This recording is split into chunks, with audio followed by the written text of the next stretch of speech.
Rob. The following podcast containing spoilers, foul language, violence, and nudity. Your discretion is advised. What are you doing? Every fifth word is a swear, y'all. You farting and pooping all over the desk. I can't even stand it. I'm gonna have sex with a female. Maybe a guy. I don't know. I can't be trusted. Somebody say something else. Let's just start the episode. Multipass?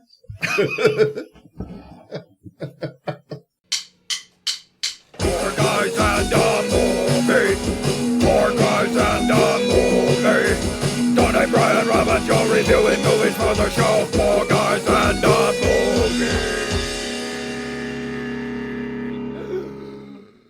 You just went like so much further than you needed to. Oh, yeah. It's a cry for help. I kind of wanted to stop him, but I also kind of wanted to see where that was going. No, we're good. What's going on, everybody? Welcome back to the 4 a.m. podcast. It's been a brief 3 months since our last episode. And, we're here, most of us, some of us. Yeah. So quarantine was rough. Not everybody on the podcast survived, but yeah, keep going. Yeah. Well, it's good to see you guys again. Yeah. Yeah. And you are? I'm Ruby Rob. Tony Corbin. I am Jean-Baptiste Emmanuel Joe. Yeah, I didn't even say that right, did I? Fuck. What were you supposed to say? Tony Dallas. You're Tony Dallas. Tony Corbin. I like Tony Tony Corbin. Corbin, yeah. Sorry, that's actually not bad. Someone's got a new nickname. Now, before we get into the episode proper, there is some business to attend to. Oh. Yeah. Out of the three of us left, which one's getting fired? Well, Tony. Oh, fuck. Oh, I was just gonna. I'll go. No. If you need me to. No, I saw that coming. But. So, the reality is... He's got a bag. Oh, shit. We've got a couple of birthdays coming up. Indeed. Our dear podcasters, Tony and Brian, are both celebrating a birthday next week. You can open it. It's okay. And so I wanted to give you guys a little snacky poo, but Brian's not here, and Will got a sore throat from sucking off too many dogs or whatever he does all day. So, unfortunately, it's just you. All right, but we're gonna cake to myself. Yeah, all right, we're gonna celebrate you and Brian. We're gonna raise a toast with whatever y'all are drinking. Water. Water. So we have some kind of chocolate cake encrusted in chocolate sprinkles with big old chocolate poops on the top. Yep. Boobs, Joe. Chocolate boobs, my mistake. Oh. It's about a dozen titties on there. And then a nice glazing of some sort of white I did that myself. liquid. Rob did that himself. The boobs were that exciting to you? Well, I do love some chocolatey boobs. So, if any of you guys want a little cake, You get the plates and everything. I can fart on it first Right. if you want, if you're into that. I'm gonna pass on that step. I'll take the cake though. And I guess we'll take this opportunity to take a bite in honor of those we've lost. Fat Chat alumni Louis Anderson and Meatloaf. And meatloaf, yeah. Yeah, that is some unfortunate news. Tony, you get the first. 2022, not off to a good start. I know. All of our morbidly obese people are dying. Wow. All right, but for those of us that do have a soul and some compassion for all this, I get what you're saying, but at the same time, I think I brought this up earlier off mic, but this is just, it's every year now. It's just fucking... Yeah, they're all terrible. Yeah. Like, oh, I can't wait for 2023 because 2022 was terrible, and then just do the same thing where we're like, well, this person, that person just died, and it's terrible. Well, there's usually nice events to contrast them, like some wins. That used to happen up until not that long ago. Well, but yeah, the win to lose ratio has shifted drastically very over much time, but I feel like it's every year we're like the next year will be better. It's not. It's just not. We're just picking up everyone's spirits with this podcast so far. Yeah, I'm sorry. Well, This is we did watch the this is fifth how I spend my birthday. What? All right. Hmm? I guess we kind of have to get into a little bit right now, but you say things are so down because we just watched The Fifth Element. I didn't say that. Last time, well, that's what you implied. I'm I said sorry. we're picking up. You said we're picking up people's spirits with this podcast. But my point is, the last time we got together, we watched Home Sweet Home Alone. Mm-hmm. So we're doing gangbusters in comparison. Listen, don't you dare besmirch my favorite film. Yeah. That is a bold-faced lie, Mr. Jurassic Park. Jurassic Park. Oh, Transformers. Jurassic Park. We don't even have to go there, Mr. We have it on record. That was the one movie that got you to swear. That is true. Yeah, well, So, floodgates are open now, folks. oh, Can't put the genie back in the bottle. see how this goes. Speaking of bottles, More reason we're not doing Fanatic. Yes, what? I'd like to raise a toast Oh, to Tony and Brian. Happy birthday. Celebrating birthday. another year around the sun. Happy birthday. yeah, Brian, I miss you. Another year this side of the dirt. Pour a little out for Brian. Sorry for getting Speaking water of on your dirt, floor. we did watch The Fifth Element. The Fifth Element being Rob's dirt. tipping his hand a little early. No, not at all. Here, let me get some of these. We also have Smart Food Crunch Berries Mary Berry Popcorn Mix. Because smart food needs to be made more dumb. Yes. You thought that you might have a healthy snack? Oh, no.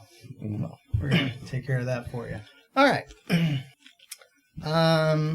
Tony, You don't remember what we do? I don't. It's been months. It has been a while. Do you remember the basic format of the podcast at all? Yeah, we talk about movies. All right. You guys explain movies to me mostly. Tony, have you seen Fifth Element before? Yes, a number of times, I believe. What's your experience in the past? It's kind of hard to say because I don't think I've seen this in at least a good 10 years or so. Mm-hmm. But I probably rented it or something. I enjoyed it. I don't know what more to say on that, honestly. Joe, do you have a history with The Fifth Element? Nothing too crazy. I think I just saw it on HBO one day after, maybe like a year after it came out. I remember at the time thinking, like, this movie's got some crazy ideas. Mm-hmm. And surprisingly crazy format that I hadn't really noticed the first time I watched it. But, like Tony, it had been a while. Well, that's not entirely true. It had been about a month since I watched it because I tried to watch it last time we were going to record. Oh, yeah, that's right. And then canceled the very day we were going to record.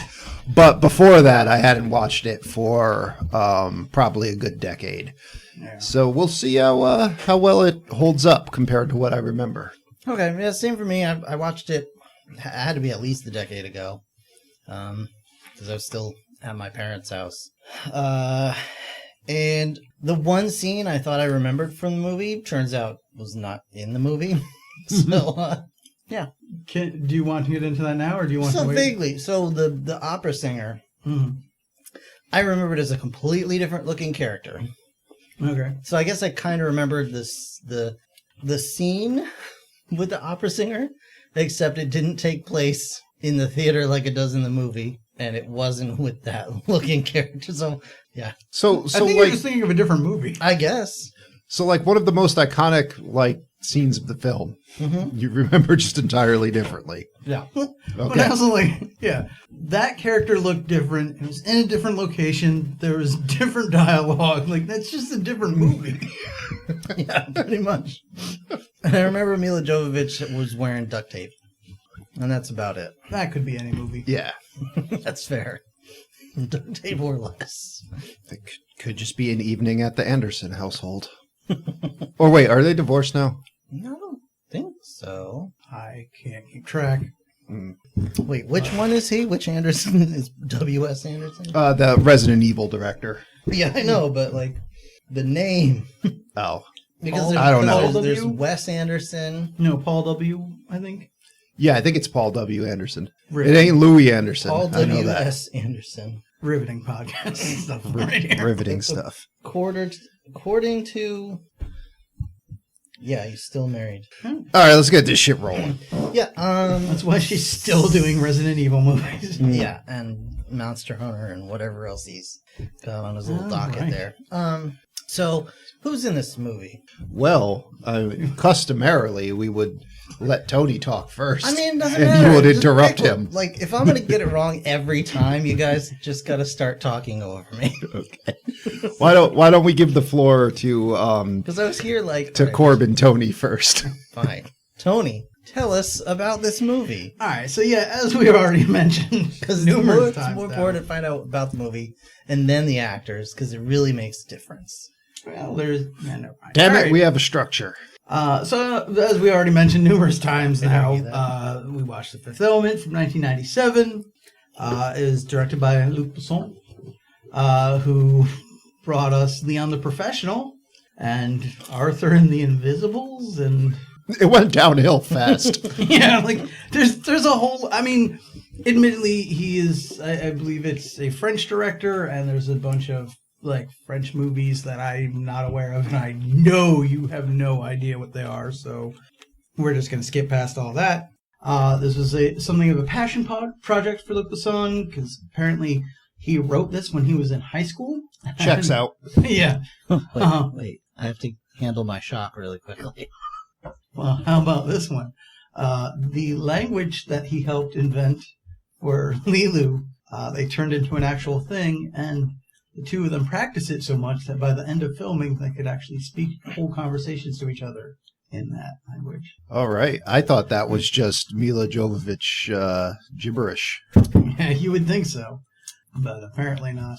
I'm just going to quietly leave the room. And I'll wrap this up quickly, but the one bit of information that I found rather interesting, but could not fully collaborate, so take it with a grain of salt. The animatronics to make the bad guys there, the Mangalores. Mangalores, Ninja Turtles. is apparently the same animatronics they would use later for the Phantom Menace. The horrible racial stereotypes of Chinese people. I mean, it's very close. Yeah. I mean, You're you take the watching ears the lip off, movement. put a hat on it. Yeah. The kind of herky-jerky ching-chong face that they have going on there. But that is just sounds like that, you know. By the way, we'll be selling herky-jerky ching-chong face t-shirts on our Teespring page. I don't know that we can. That sounds illegal. All proceeds from those sales will be going to Rob's sensitivity training Yeah. Third time's a for the charm, 10th everybody. round. So do you guys want to guess at how Third much... time he showed up for. Yeah. Do you want to guess how much money this movie cost to make? This was, what was this, 97, 98? 97. 97, $65 million. I'm going to say 40 million. I probably should have also mentioned before in my history on this, this is the most expensive movie made outside of Hollywood Oh, okay. Oh, at $93 million. Joe wins. Okay. The- No, yeah, I don't know. Is that a win, really? Well, yeah, you know, versus Predator. Whoever Yeah. wins, we lose. You want to guess how much it made? I don't know if it made that. I feel like this movie was like a minor bomb. So I'm thinking like 75 million. I'll just go with around 100. $264 million. Okay, so that's pretty good. It did well. All right. So yeah, who'd we get for this movie, Joe? Well, we actually have a good cast. I can't complain about what's going on here in the casting department. You got Bruce Willis as Corbin Dallas. Mila Jovovich, as far as I know, debuting. Or if she had earlier film credits, this was the one that kind of put her on the map. Yeah. As I Lilu. think Gary Oldman as Jean-Baptiste Emmanuel Zorg. Just fucking Gary Oldmaning it up to the maximum you could Gary Oldman. Gary what Oldman you as want. TikTok. Yeah. Ian Holm as Victor Cornelius. Chris Tucker as Ruby Rod. Luke Perry getting like 5th, 6th billing for no reason as Billy. His name was in the opening credits, like the opening. Yeah, he's in the movie for like 5 minutes. Yeah. Brian James as General Monroe, and Tom Tiny Zeus Lister Jr. as President Lindbergh. If it's Junior, can we just call him Listerine? Sure. Why don't you call him that? I will. All right. And yet, But he can swing at me all day with his cross-eyed ass. You heard me. Can't act. so he's dead. That's right. I don't even know if he's dead. I'm just assuming. He will Did- be. 2022's coming for you. I know, but Said with a mouthful of cake yeah. and swagger. Rob's looking to battle. Mostly cake. 2022 is coming Yeah. for somebody. But Yeah. also, just to quickly get ahead of the corrections department, she had already been in Dazed and Confused by this point. So You know, everyone was in dazed and That's true, but- confused. But did she show her titties? probably. All right. Did she come up with her own language? She definitely didn't do that. All right. Can she still Well, speak no one like recorded it. I Or, wonder if she's teaching her kids this language Mm. with Paul W. Anderson. I hope so. all right. I dare to argue that the scripts for Resident Evil movies are written in this language. That would explain like a lot of what Yeah. happens. Like there were only a select few people on set that could actually know Yeah. what is going on. Like, there's definitely something lost in translation here, but What is the name of the language? Do we have a name on the language? Can we buy books? I don't think None there are that you books. want. They mentioned something about it, whatever its ancient language name, but I need the Rosetta Stone expansion. Yeah, it's the ancient language of the gods or something. I don't know. Anyway, so Swiggle douchey. yeah, we start the movie with these like the supreme Manda Chiwin aliens that are like the protectors of the universe, I guess. They look like Walmart shoppers. Yeah, they come showing up to Earth in Egypt in 1914, and we see this professor. He's looking at some not so hieroglyphics on a tomb wall. I thought it was Judd Hirsch at first. Mm-hmm. Professor, not Could've Judd been. Hirsch. yeah. He was speaking like Italian or something, maybe French. I don't know. There's this adorable little scamp Aziz who his whole job is to hold up a mirror. I think he's paid in not beatings for doing so. And he is falling asleep holding a mirror. So every 5 minutes he's like, Aziz, light! And I wanted to jump in and help this kid out and just be like, just strap it to your back and just fall asleep. It's Yeah. fine. just put a fucking chair there. Like, Or Just that. lean it against the wall right behind you. He's like sitting against the wall, yeah. asleep, which is what he was Well, I doing. imagine you can't have it just anywhere because the point is to aim it at whatever the guy Yeah, needs. But I know you'd have to keep adjusting it a bit, but like either way. All right. So, needless to say, that line did cause me to yell that quite often when I couldn't find a light switch for years afterwards. You couldn't find a light switch for years afterwards? Yeah, I've been Yeah. into dark for a while. Jeez. Sorry, Joe. So, rough times. we get a Luke Perry here. Apparently, this was somewhat of a big deal at the time. Well, yeah, Okay. this was 97, so Yeah. this would have been the height of the Beverly Hills 90210 shit. Well, I So- think wasn't he the bad boy on that set? That was not Shannon Doherty. He was like number 2 bad boy. Well, he was the bad boy character. She Well, but- was the bad boy behind the scenes. No, I thought he had the bad boy like drug problems. Oh, maybe. Sharon Doherty, I think, just cut everyone yeah, until they told her you just can't show up to the set anymore. I think that's right. Like, it's a damn safety hazard. So anyway, Was she cutting bitches? she was She had issues with a lot of people. a lot. Yeah. Now, it's unclear, or at least for me, it's never been clear if she was the problem or if it was spelling that was the issue, but Or drugs. or drugs. But I know they tried it again with Charmed and it ended the same way. Yep. So, She was on Charm, too. oh yeah. All right. So Well, the first season of it. this professor's like, he does some kind of bullshit math and finds out that 5,000 years or every 5,000 years, a great evil comes to Earth, and you gotta get these 5 elements to fight it. You know, you got the normal 4 elements, and then like some asshole stands in the middle and does something, and that purges great Captain evil. Planet. Yeah. Yeah, he's the 5th element. Yeah, and then this random monk guy in a brown coat shows up, and he's like, "Oh, I gotta poison everyone. They found out the secret that I wrote on the fucking wall. What's that? Like, Why didn't I fucking hide this somewhere?" Yeah, there's so much about this I did not understand any of. Yeah, Like, why did you let them in the first place if you didn't want them finding any of this Yeah. shit? like chip some of it away while they're not looking. yeah. I mean, it seems like the monks here in this movie pass everything on through oral tradition anyway. Like, Yeah. or this one book that they have. Like, why do they fucking have to have a wall that says it all? Or at the very least, you know what it is. You're going to pass the tradition down. Yeah. You're going to tell whoever else. Just go in at night and change all the people to wangs. Yeah, You know, just like we gotta get the 5 Like, dicks. Yeah, the guy would just be like, I think these are the elements. They're all around one central dick.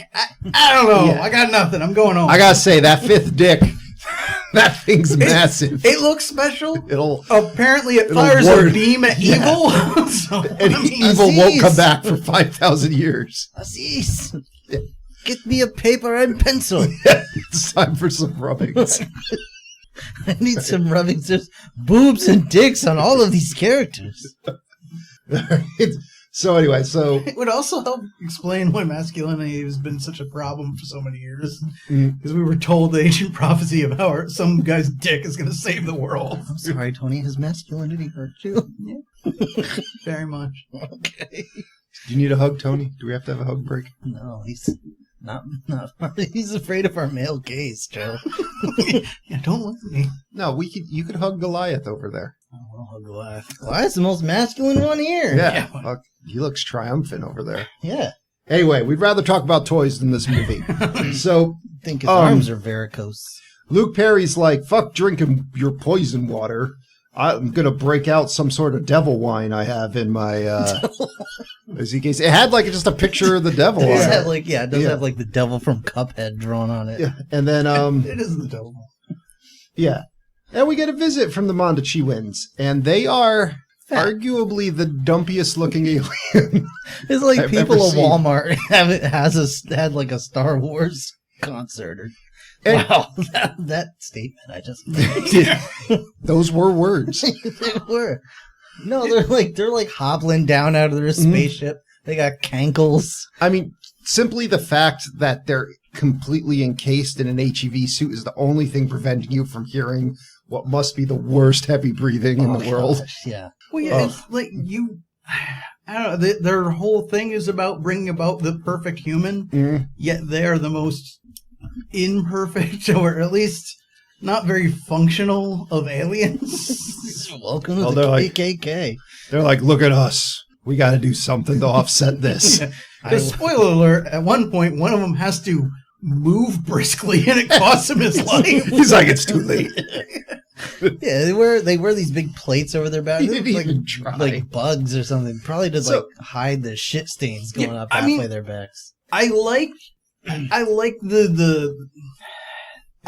I like elements of this design. And I would everything. say from the waist up, I think you could save it from the waist up. But they're wearing these like stripy, weird pants with a fupa and like an armored fupa. And then they're like the way Armored they by fat. the way they're walking is what Like can me. only be described as a waddle. Yeah. Uh, It seems as though I don't know what's going on inside, if they are these suits or if they're in these suits, but it's essentially, it seems to be the space equivalent of that one kid from A Christmas Story who got, like all the jackets. He's wearing they just too can't- much. Yeah, they can't move their arms and legs. Maybe there's just like too many ceremonial like things you have to put on. I mean, Every year we put another layer on. Yeah. Just, or maybe McDonald's has more of a presence in this movie than we even thought previously. I would not put it past them. All right, so they show up, and like one of them's like, my finger is a key. Let's open up this wall. The professor's like, "Oh man, this is crazy," and the alien's like, "I'm gonna look at you, and you're gonna die." He slays the professor from 300 yards away. Did he- With mine bullets! Did he I thought he just put him to sleep. Well, no, because Luke Perry checks and he says the professor's dead. Luke Perry seems to be under the impression he's dead, and we never see him again. Now check So- or just look and see that he was lying down. This is the thing. I don't. Again, I don't know. Yeah, because he was just like flipping out and tripping over everything. I don't. But like, According to Luke Perry, they're dead. Yeah. That's all we have to Yeah. work with.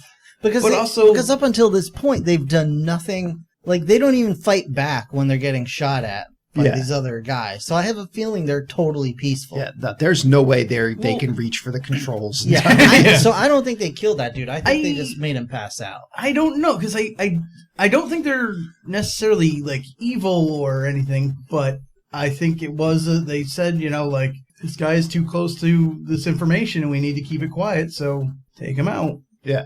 Yeah, but like Aziz and Luke Perry both heard the information. Well, that's the part where I'm like, what the hell is happening? Because, why leave Luke Perry there with the gun? Like, Also, I'd be like, hey, what's that over there? Zap. Why is the information dangerous?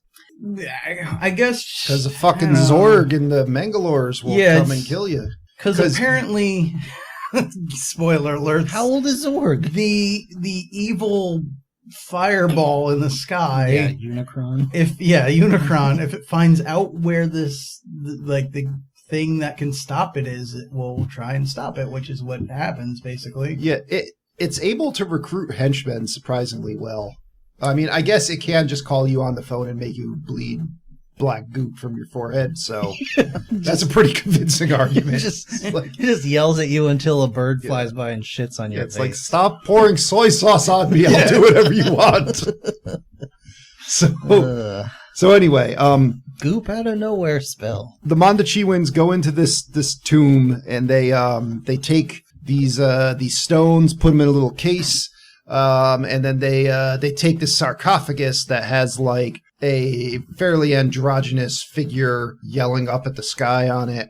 And, they just float all that out and onto their ship. When Luke Perry's suddenly like, I'm going to be a fucking hero. Sort of. We're taking our shit and going home. The monk that just tried to poison everyone is just like, Billy, look at me! Luke Perry's like, there's literally the dumbest looking alien in the world behind you. I can't help but look at it. And he like lets loose with like a 3-round burst from his auto pistol. And again, the aliens don't even react to that. Yeah. No retribution whatsoever. Well, again, they could not have killed the professor. They can't have killed him. Well, again, aliens don't seem to be able to react to that very much. But they could have given him the laser eyes. I don't know. So he just fires a burst at this gun that he has no control over. The bullets don't hit anything, and the tomb wall's just like, okay, we're gonna close. and so the monk runs out of the tomb and is like, come on, hurry up. And the Mondachiwan doesn't even try. He's like, there's no way. Yeah. I just need to sit for a minute. Yeah, he basically says, as fast. He says like, time. I'm too fat to do that. He rephrases it as like, time is not important. Can you just bring me the remote? I'll just die in here. I live here now. And it's like, here's the key. You can just open the door. Right, your finger is the key. How is he stuck? I don't understand. Just open it. The dumbass just shoves his arm in the door and gets it crushed. It's like, throw me the key, dude. Move a little faster. You hover it over with your hover technology you were just using on the sarcophagus.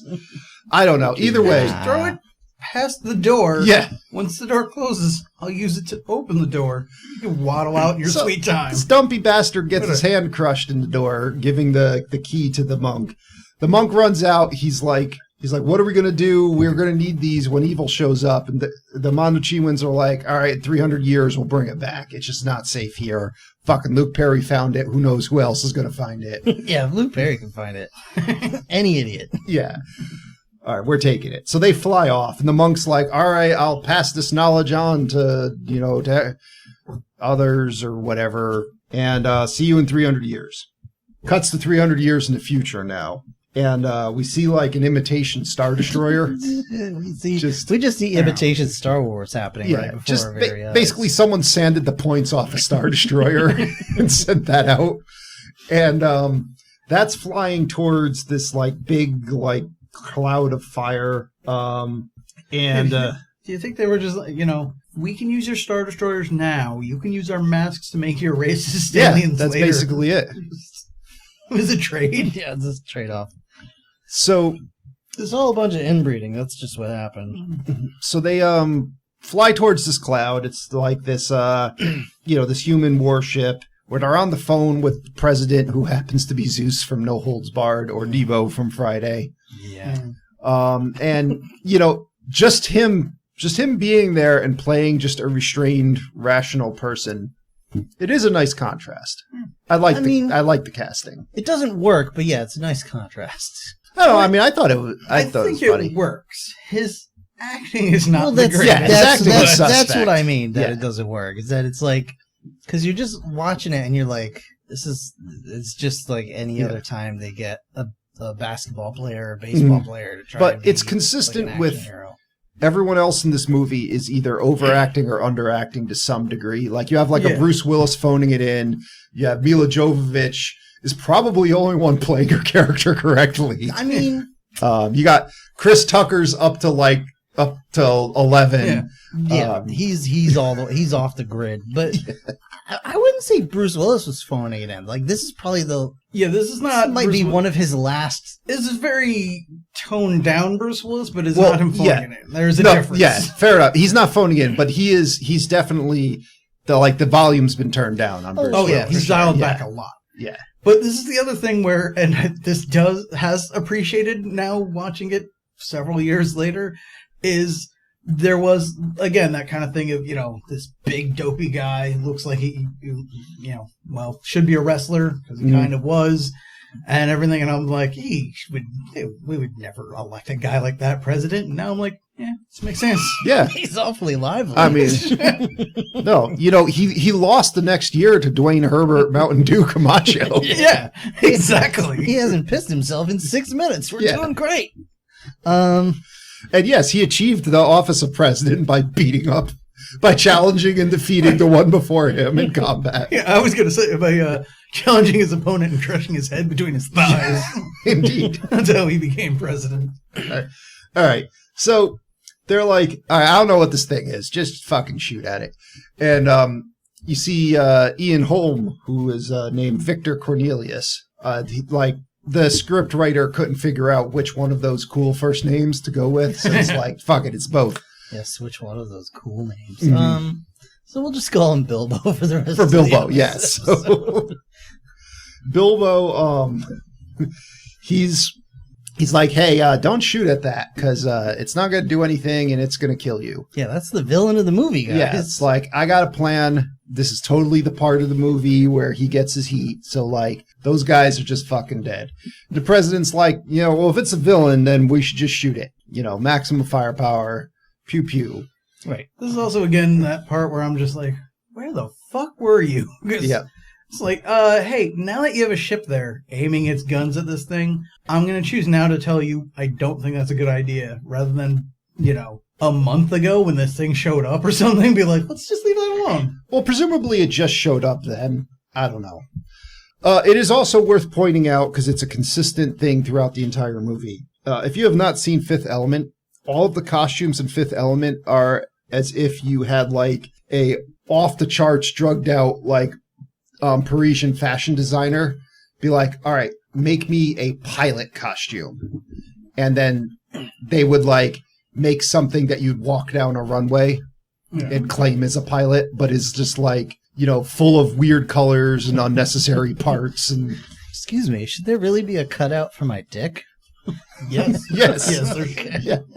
Yeah, number one is, like you said, this is all stuff you'd see on Fashion Week, but never out in the real world. But And it is literally like every costume in this movie. I mean, it's cool when I hit 0 G's, but I tend to sit on my balls a lot. It's problematic. Well, this also, largely due to numerous comments from Rob throughout watching this, but this led me to believe, we talked before when we watched Aliens that was a lovely style of future that I liked. Yeah. That I referred to as 80s future with the big, like, heavy, levers and things like that.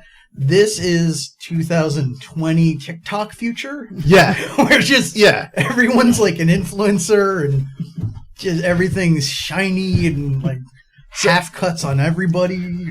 So at least every other scene, at least, there is a point where you're like, what are you wearing? And why? And why? Like, why is that what you chose to put on today? And that starts here, right in the president's office. Yeah. Like, the military uniforms, you're like, okay, that's a military uniform.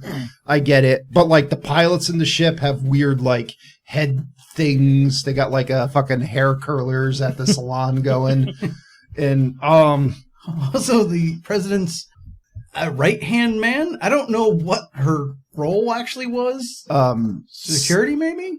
What, the one that's all, like that's always giving him like his meetings and stuff? Yeah, it's like a Winona Ryder kind of tiny person. The whole time I was just like, so is she a Vulcan? Because she looks like a Vulcan. Like, can you just call her a Vulcan? No, she looks like Alien Resurrection era Winona Ryder. Oh, yeah. So she's a Winona synth. Ryder was an Alien Resurrection. Oh my god. There's a lot to forget about in Alien Resurrection. All right. Look at the cast of that sometime. You will be a shock. No. Yeah. So, all right. President's like fires the missiles. The missiles, they do nothing. The planet hardens and the missiles bounce off. And then not just do nothing. They make it stronger. Yeah, indeed. And the planet gets bigger. And then the general on board the spaceship, he starts getting some like tinnitus going in his ears. He starts getting some soy sauce dripping down his forehead. The president's trying to talk to him. He's not responsive. And he's like, I'm sorry, but this CGI fire that's about to be shot at me is the fucking worst. It has a skull in it. And that's it. That's it for that scene. They get the Mortal Kombat fatality. Yeah. That scene's burned to death. And we cut to Bruce Willis. Bruce Willis waking up from the I have an alien popping out of my chest dream. Yeah. And I know, like, Bruce Willis is supposed to, like, act like everything in this apartment is normal. Like, it's just his apartment. But this is where it strikes me as, like, Bruce Willis phoning it in. It is a very toned down Bruce Willis. And he's just like, okay, I get I gotta get in my cab. Well, here's the problem I ran into at this scene. This is the scene where pretty much the movie ended for me. It ended? Oh, really? Yeah. Because it was at this point where the soundtrack drowned out any of the dialogue. Mm-hmm. Not only that, the soundtrack made no sense for what was going on and would not make sense for the rest of the movie. The soundtrack has some issues in this movie. I'll give it that. And like all I could hear is like mumbling and then the music. And I was just like, all right, movie, if that's what we're doing, I'm checking out. So I'm a little with you on that. I'm not like I wasn't fully checked out, but there was a lot where I'm just like, I'm gonna assume I know where they're going with this because I did not hear any of what they just said. Yeah, it was also the start of the like just complete ADHD of the movie, like quick cuts. Everybody's yelling all the time. That I believe is intentional. Yeah, everybody's talking over each other, just constant noise. And so some of that's I say is a problem. Some of that I like. There's some of the editing in this movie I thought, like, I didn't realize the first time I watched it what was going on, but like the second time I saw it, I'm like, that was really clever. Like, I like how there's scenes that are happening where there's like 4 or 5 scenes happening at once that you're jumping between on like specific lines of dialogue. I mean, that's not happening right now, but talking like a lot of how the film is presented, I like in that regard. Mm-hmm. But there are parts where it is like overwhelming. We're just like, okay, too much stuff is happening right now for me to know. But anyway, what do you guys think about individually wrapped beds? When you're done with it, you just send that fucker in the wall. A new bed just pops up. It's plastic wrapped. No, but it's not a new bed. It's the same bed. It's just wrapped. Now, as far as I can tell, your old bed's gone. It's in the wall, and a new one just springs up like a magazine. That wouldn't 'cause explain why he is still on it. Yeah, because Well, I Bilbo don't was still know. on the Oh, that's bed. true. Okay, so maybe it does like clean it in there or something, and then plastic Maybe wrap it clean. We're assuming it cleans it. Yeah. It could just plastic wrap all that funk Yeah. inside. It could, but that would make more sense if the shower has a self-cleaning thing. If the bed had it went to a dry cleaner or something Yeah. kind of situation. Yeah, no. like it dry cleaned Ian Holm and wrapped Yeah. in plastic. That would be fine. Otherwise, it's just saran wrapping your bed. Yes. So your cum is always wet. Yeah. So that was my thing where I'm like, I love how you are just assuming your bed is just drenched in cum. you see that? What else does he have to do in that apartment? Yeah, like what else is he doing? Like, I mean, Well, okay, if we're going that route, he has a hole in the wall for that kind of thing. All right. there's nobody on the other end of that hole. Nobody on the other end. It's a fleshlight or a machine or like everything seems to do it. He just puts a coffee pot against the wall. It hangs there and makes coffee. Like I'm sure you have something you could use to jerk yourself off or whatever. So Bruce Willis, He does have a self-cleaning shower. Yeah. That's pretty... at this point, I Bruce will- Willis may. Oh, go ahead. Sorry, I do want to also throw in though. I mean, I'm already in a cramped apartment, so that part doesn't bother me. But I love this whole thing of the more efficient room where it's just everything slides into a wall. It is and a shit. tiny house. Yeah. Yeah. My question, But though, that's my apartment now, except Really? my Yeah. bed doesn't go anywhere. Yeah, my wife loves watching those tiny house videos. I'm like, please. so if things are folding up into other slots in the wall and stuff, like, why don't you just give him that space? Just have everything stay put and just give him that space. Well, but it depends, because I don't think we see enough of it, but it's Yeah. like the space where the bed is, once you push that in, you probably pull just above that and it's a table you can use. Yeah. And then you push that in and pull that out, and that's probably like your stove or something. Well, here's so a fun thought. The space is always being used. So the refrigerator goes down Yep. and the shower's there. I think I know So where does, you're going with this. does that mean the person that lives below him gets to use Gets his fridge? Yeah. And then the person above him uses the Well, shower? Like, so, yeah, if you step in the shower and the person above you calls it, you just, like, show up, like, naked in their house. Maybe. Yeah, it's a good question. He's just there jerking off. Yeah. See, I was also wondering, what... it seemed really gross that the drain for your shower goes into your fridge. Yeah. That's a little weird. That's the water. That's the, you get your little water cup from Oh, the fridge. yay. It's got an ice dispenser. Oh. Why is this ice so cloudy? All right. So, It's salty. Bruce Willis at this point, he turns to the camera and he's like, look, you've seen my character before. Here's all my combat medals. Yeah. I have no points left on my license. My wife left me because I'm Bruce Willis in a 90s movie. And it's all the standard stuff. Like Corbin Dallas is just that stock, action hero guy.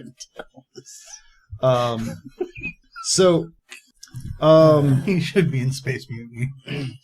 I mean, Yeah, so he goes outside to get to his cab because he's a cab driver. But how amazing would this movie would have been if it ended with Bruce Willis versus Gary Oldman in a go-kart game of chicken. Well, Especially if Bruce Willis just yelled from his cab, then took a moment, Yells, got out. stops, Yeah. then jumps out. that, so he goes to get to his cab, and he is stopped on the way by just a random neighbor guy. Has just painted a picture of the hallway on a hat and has shown that to the camera outside his door, such that when Bruce Willis comes outside, he's waiting there with this weird assault rifle mace thing. And Whatever this is. yeah. It's got spikes on it. It's the latest thing from Nerf. Yeah, so Bruce Willis is like, hey, that's a nice Nerf gun you got there, but you got to hit the yellow button to load it. So the guy's like, oh, okay, I'll do that, and then that turns the gun off, and Bruce Willis just takes it, and the guy's like, okay, I got to go. Yeah. He does a little oh, you got me dance. Well, is he I don't know what that was trying to be about. like a junkie? Or is he just doing his Bobcat Goldthwait impression? Give me the cash. Yeah, I guess the idea here is just like they look out through the cameras to make sure nobody's there because the people getting robbed all the time. This guy found a way around it. I'm assuming maybe he's a descendant of Ashley Simpson and just when he got confronted, he didn't know what else to do but a jig. Yeah, I mean, he's got to be a druggie. For sure. He's definitely he's trying to get money so he could get his skank or his skig or whatever the hell it was from Howard the Duck and shit. Toot. Oh, right, Toot. Where was it? Skag or something? I don't know. Is that Back to the Future 2? All right, whatever. Either way, so Dead sticks. All right, Bruce Willis gets in his cab and flies off, and you see that like future New York City is just in the sky because there's just a fog and everything down below is probably just flooded from global warming or fucking ruined. I mean, it's pretty much what Los Angeles is right now. Yeah. The only solution is to build up. Yeah. Just build on top of it. There's no point. All right. So admittedly, it is a pretty cool visual, though. So and this is something Tony and I discussed while we were watching. The CG in this movie is actually, for some parts, pretty decent. Especially for the time. The worst offender, I think, is that skull fire. Yeah, the sun. The sun and like the fire effects. Yeah, are a little. Fire is always tough. Yeah, but just in general, like it's all very dated now. Like it's clearly CGI, but like it's not like offensive CGI. But like the vehicles and stuff, like all the cabs and everything, they looked better to me than they did in the Star Wars prequels. No, this looked better than like Coruscant in the Star Wars prequels, which came out after this. Yeah. So, like I said, they used the animatronics to make it. Yeah. It also helps that the things are like aesthetically interesting to look at. Yeah, like they look lived in. Yeah, and not like just clean and. Yeah, and this was another. Again, I left things out, but part of Luc Besson's whole thing was he wanted like a sci-fi movie that wasn't like the other sci-fi movies, where it's not dark hallways, it's not action all Speaking in of dark hallways. Yeah, action happening in some small cramped space with a bunch of tubes or whatever. Yeah. Like he wanted everything to be out in bright lights and lots of color, and like he definitely succeeded. You got that. I mean, honestly, till like recent cinema, like this is arguably the most colorful sci-fi movie out there. Like till really the Marvel movies weren't afraid to like put things in, not in the dark. Like, so anyway, we cut back to President Zeus here, and Cornelius is like, okay, check it out. We got 48 hours. This thing's gonna come and destroy us. We got to get the 5 elements. We got to get the Montechiwins here. Montechiwins are like, we're already on it. We're coming in. Don't send like a military escort or anything to meet us. Just let us in. Yeah, that would be stupid. Yeah. And then the fucking some of the bad guys in this movie, they're called the Mangalores, but you are not told that till like pretty much the last scene they're in the movie. And even then, you can't make out what's being said. So. Yeah. Well, it comes up a few times actually, but it is that's with one of those garbled under the music and whatnot, where I was just like, the Mogwais or what? What'd you call them? Like doggos? Just call them doggos. So I call them doggos. I mean, like, because their head has to be a prosthetic, which don't get me wrong, that is cool. Yeah. Their heads are a little too big, but other than that, they look like cool aliens. Oh yeah, no, I got nothing right against the design. And stuff. Their heads are cool. Their hands are like very obviously just gloves, but it still works. Still work. And they, there's some cool warriors. They got shape-shifting powers. In this case, they got some like pew-pew fighter planes that fly up to this Montechiwin ship, and the Montechiwin's just like, I can't reach the fire control. I just fucking let it kill us. Has anybody seen my reaching stick? Yeah. Like, oh wait, they should have put the button down by my feet. Oh god, I'm never gonna be able to reach this. They don't even try to shoot back. Like the Mangalores just like pump some pew pews into the side of their ship, and it crashes into some planet. And Cornelius is just like, all right, well, we're fucked. That's what needed to happen, and it didn't work. Okay. So, whatchamacallit? So, like, the president of space is like, yeah, President of space. just get out of here, Cornelius. You know, whatever else you know is not going to matter. So fucking go home. We'll deal with this. I got it from here. And then the aliens here, their leader, Agnot, he calls up Gary Oldman as Mr. Zorg. And it's just Gary, turn to Gary Oldman dial. Not Leon the Professional up, but just like the shade below Leon the Professional. I mean, half of it is the visuals. Yeah. Like, the half no hair, half all the hair. yeah, he's got, like, he is just the embodiment of TikTok. So he's wearing, like, this, like, rainbow sheen, like, vest with a super high collar. It can't pick one color. Just every time he moves, it's something different. He's got the She-Ra hair or the Tila hair, like shaved side, just long coming out one side of his head, but the other side of his head is covered by like a plastic light fixture or something, like a salad bowl. That's the future where all those people that currently have that face shield just eventually turn it to the side, like a hat. Yeah. He's got like pirate striped Nazi pants on. Yes. And he has like a limp from a bionic leg or something. Sure. Just cause. And then he's got like a little soul patch, not even on his face. It's like a Hitler mustache that just migrated down to his lower lip. It's like he took like a bingo blotter and just dabbed him right on Honestly, his... I figured this whole thing because, I mean, obviously the half cut doesn't quite fit, but like basically his haircut and whole aesthetic, I thought Hitler, but someone literally did just go like, we can't just have him be Hitler. Just move that mustache down to his chin. Yeah, and then they're like, well, how are you at a Foghorn Leghorn impression? So, Zorg, he's like, all right, meet me at the warehouse in an hour. We'll do the exchange here, because apparently the Mangalores stole a case from the crash site. So we cut to the one survivor from the crash site, and by a survivor, it is a gauntlet with a little bit of a bone sticking out. But apparently in the future, if one cell survives, they can rebuild you. Yep. So they're like, let's fire this fucking weird machine up. So that was from the explosion? Yeah, that was from the crash site. Oh, okay. I was confused by that. Yeah. All right. I meant to correct you later, or correct myself. Yeah, we were like, is that the hand that got stuck in the door at the beginning? Like, did they find that in Egypt? That's the perfect being. Just too fat to make it through the door. Well, this gauntlet they found is one of those guys. Yeah. So, Yeah. Like, how close is enough. that the perfect... I don't understand. Apparently, under all that suit, it's Mila Jovovich. Again, like in one of the jump cuts, it begins with the general just going, "You call that a survivor?" And the guy's like, "One cell survived. We could build it back."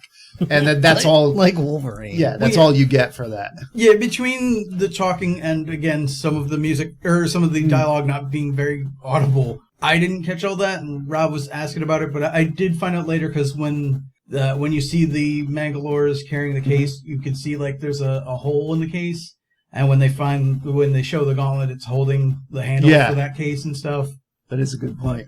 Okay. So either way, we got to set this machine to build us a Mila Jovovich. And it's admittedly, it's pretty cool. Like, you know, the resolution on the effects could be a little better, but at the time, that was awesome effects. Decent. It was decent. I like the whole kind of like microtoned sections of the skull being like stacked on top of each other by little robot arms. And, you know, they have to bombard it with greasy sunlight to force the body to grow skin. And so I'm cool with the whole, like, let's make this person thing, that whole process. But then they're like thermal bandages, and they give Mila Jovovich this, like, sexy little, like, bikini thing. Well, because before that, you get to see Mila's milk Yeah, duds. you do get to see her milk duds. But the point, what I'm trying to think is, like, up until that point, they thought it was going to be a dude, and they're like, is that the dude costume too? Like, is that? I mean, sure. Is that just what everyone that comes out of the machine is wearing? This like why not? one-piece bathing suit Have with you seen everything what cut everybody out? else is wearing? Like, so it's pretty. I mean, it checks out. I'm saying. There's also the weirdness of like it was a full diaper. Yeah. Well, he it was says full diaper. thermal bandages, and we just see this thing that kind of wraps these seatbelts around her or whatever. But like once you get the full vision of her, it's clearly like a tailored thing. It's like it's got sewing in the little piece to connect the thing around her neck to the thing around her chest and everything. So like somehow it picked up a crotch. Yeah, it's just future magic. I don't know. Whatever.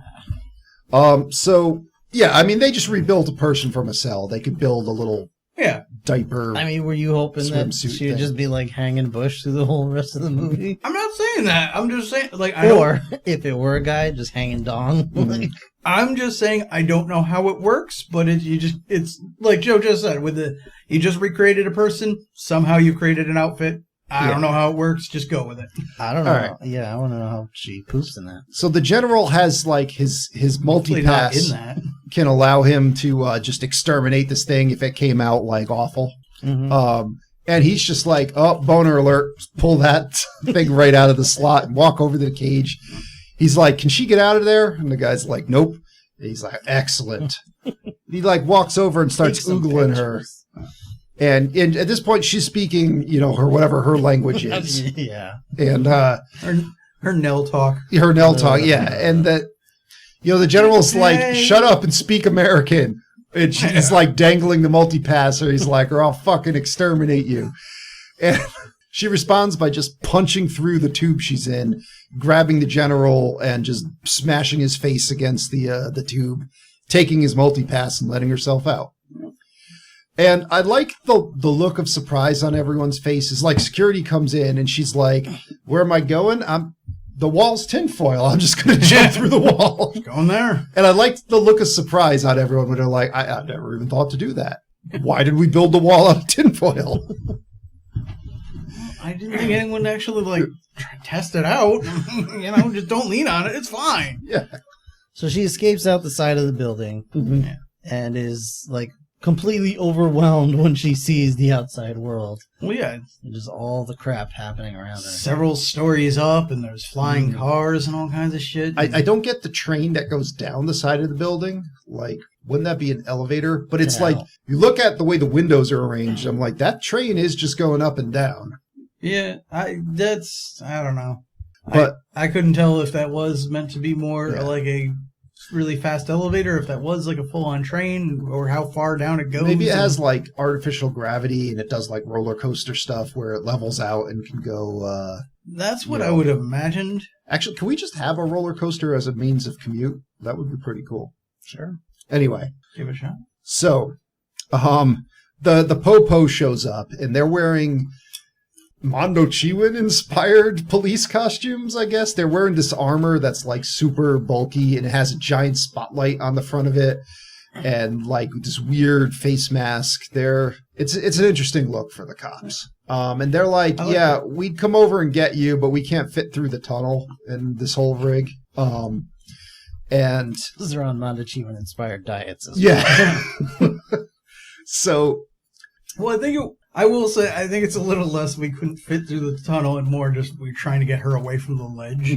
But, because he does eventually go out there. Though I honestly don't think those actors could bend over in that. Oh, probably. Costume. Yeah, realistically, probably not. So, not sure they could do it outside of costumes. So anyway, a hover cop car flies up. And she's like, I don't know, just jumping off things seems to be working. So just fucking jump off the building. Crash right into Bruce Willis's car. Yep. She found herself in the crash cab. Yeah. And Bailey just immediately starts asking her trivia. Yeah. She's like, okay, I'll let you out here. All right. Yeah. Bye-bye now. I am sorry, but that is the wrong answer. Capital of Dubai is not. So they're like, all right. So they're having this moment where like the cops show up and Bruce Willis is all like, oh well, you're hot, but you're a wanted criminal, so I guess I better let you get caught here. And she on my last shit sees this like little Sarah McLachlan poster in the back of his cab, like says, "Please help." It's like feed orphans or whatever. And so she learns some English. Please help. And she gives him the teary eyes. And Bruce Willis is like, God damn it. Yeah, the teary eyes. That's right. I can see your nips through your little Well, that helps too. little seatbelt costume. The thing that just bugs me is how far he lets us go before he makes a move. Like, once you open the door for the cops, they're attached to your car, like, let it go. Like, Now you're going to make your move. It was before that. So the cops are like, we can rebuild her from one cell? Okay, open fire. So Bruce Willis just takes off. And We cut to future McDonald's, where the cops are in the drive-thru, and everyone working at McDonald's is hot. And has to wear a costume with boobs cut out. Oh my gosh. So I can only think of like people who work at McDonald's now wearing costumes with the boobs cut out. And I'm like, Oh, boy. alarm sirens are going off. Y'all don't have this in 4X? Yeah, no, that's one where I imagine it's, again, multi-story apartment buildings, whatever. Those top-tier ones are those McDonald's with the hot ladies. The lower-tier ones by that smog is where you get, like, current. Y'all got these double-sided? I want to air out my back titties, too. You still, either way, they're still wearing the costume. So, Yeah, right. all right, it's your standard car chase. I mean, it's a flying car chase, and that's pretty cool. I would not call it a standard car chase because the music. Yeah, it's not. It's so bad. It does not matter. It's like, it sounds like Super Mario freaking Desert World music. And that's before the Bollywood shit starts playing. Like, it's rough. So through a series of maneuvers, he gets the police to crash into a McDonald's truck. Another McDonald's truck. Yep. And I'm like, wait, so when does Mac start dancing on one of these cop cars in his little bear costume? God, that scene was so fucking weird. Anyway, so she's like, all right, take me to Victor Cornelius. I'm going to pass out. Don't grope me or anything. And as you have to say, anytime you pass out at a McDonald's. Yeah. I'm just sorry. I don't know why. Tony's crying right now. Because I just imagine for whatever reason, instead of little Mac dancing on the counter, it's Nicolas Cage from Wicker Man in the bear outfit. Okay. Just punching everyone. They're just still doing the dance with the McDonald's employees for no reason. All right, guys listening at home, I would like to advise you not to combine chocolate cake, smart food with crunch berries, and peach mango angry orchard cider. It'll apparently make you go loopy doops. So, It's been a rough week, all right? all right. So, all right. He takes he takes Dallas over to Cornelius's. I mean, Dallas takes Lilu over to Cornelius's place. Cornelius is like, "Oh, cool. I'm gonna go put on my Supreme Being robes, and AKA everything in my closet." That's right. And you just sit here and don't try to kiss her. He's like, "Try to kiss her? Got it." And she immediately has his gun and is like yelling some gibberish at her. He's like, trying to get her to exchange names. He finds out her name's Lilu. He's Corbin Dallas. Cornelius comes back in the room, literally wearing everything in his closet. And he's like, "Corbin, get the fuck out!" Throws him out. It's my turn. Yeah. And, Get away from my precious. Corbin flies home in his shot-up cab, and he has to talk to his buddy that's like his dispatcher. His name is Finger, and he's like, Finger's like, so did you at least get a fare? And he's like, yeah, she was about 5'8", red hair. Her name's Lilu. Yeah, I did not get this. It's quite fortuitous that my bed is wrapped in plastic. Is she really 5'8"? I don't know what he said. No, he said 5'9", I think. Maybe. That's my height. And I'm not the tallest guy, but... Yeah, Mila Jovovich is not tiny. Yeah, could be. But I guess we don't know enough about their relationship to begin with, but he's just like, telling this dispatcher about his fantasy world. Yeah, we never meet Finger. Yeah. And we're done with him in the movie now. He sounds like Ice-T. Yeah. So... Either way, he's like jacking off on the saran wrap bed. Yeah. And we have to, at this point... Is it saran wrap at this point?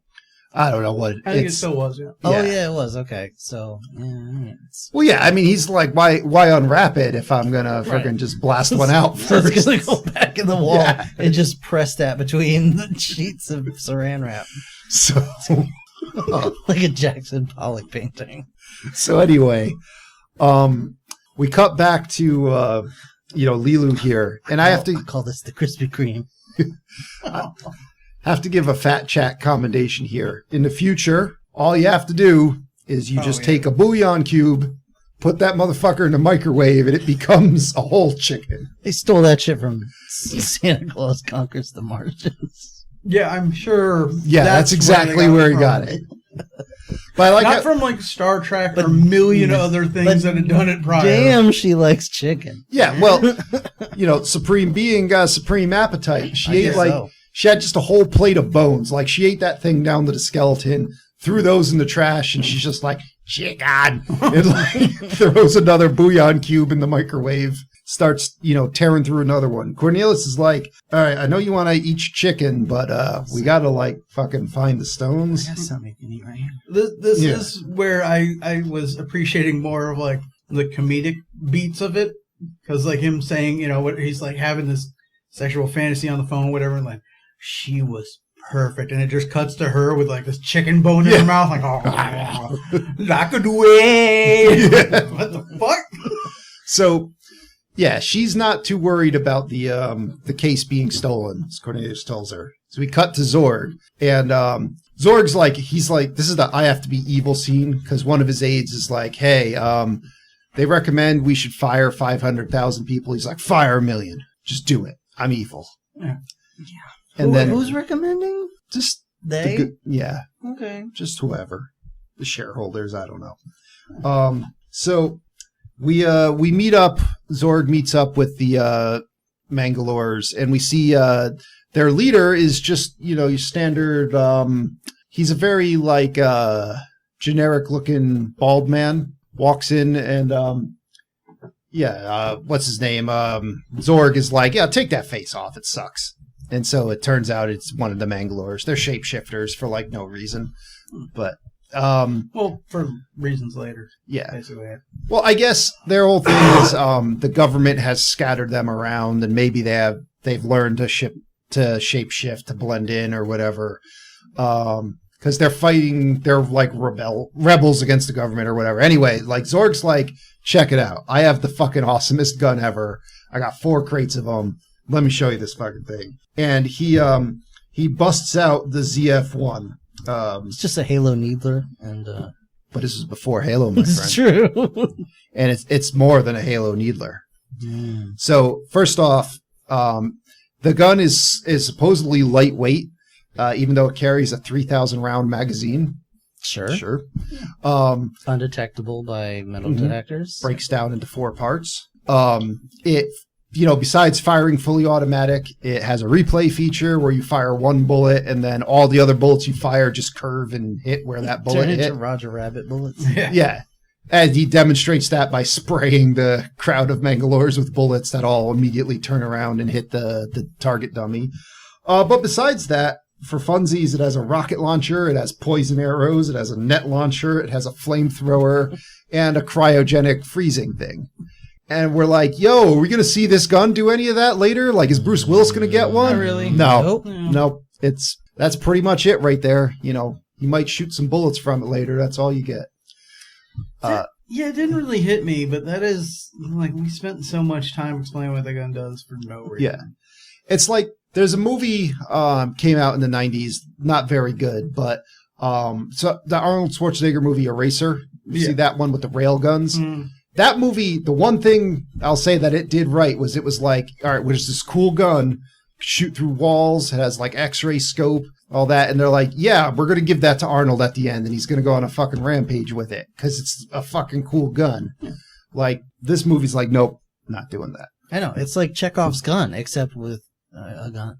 Yeah. Yeah, it's basically it's just a scene where he's showing off cool military stuff or whatever that he's gonna give to them for doing his work for him, but like it just could have been a gun. Like we didn't need to be like we didn't need to spend 10 minutes explaining it because I still like it. I want a ZF. oh yeah, Anyway, so what you call it?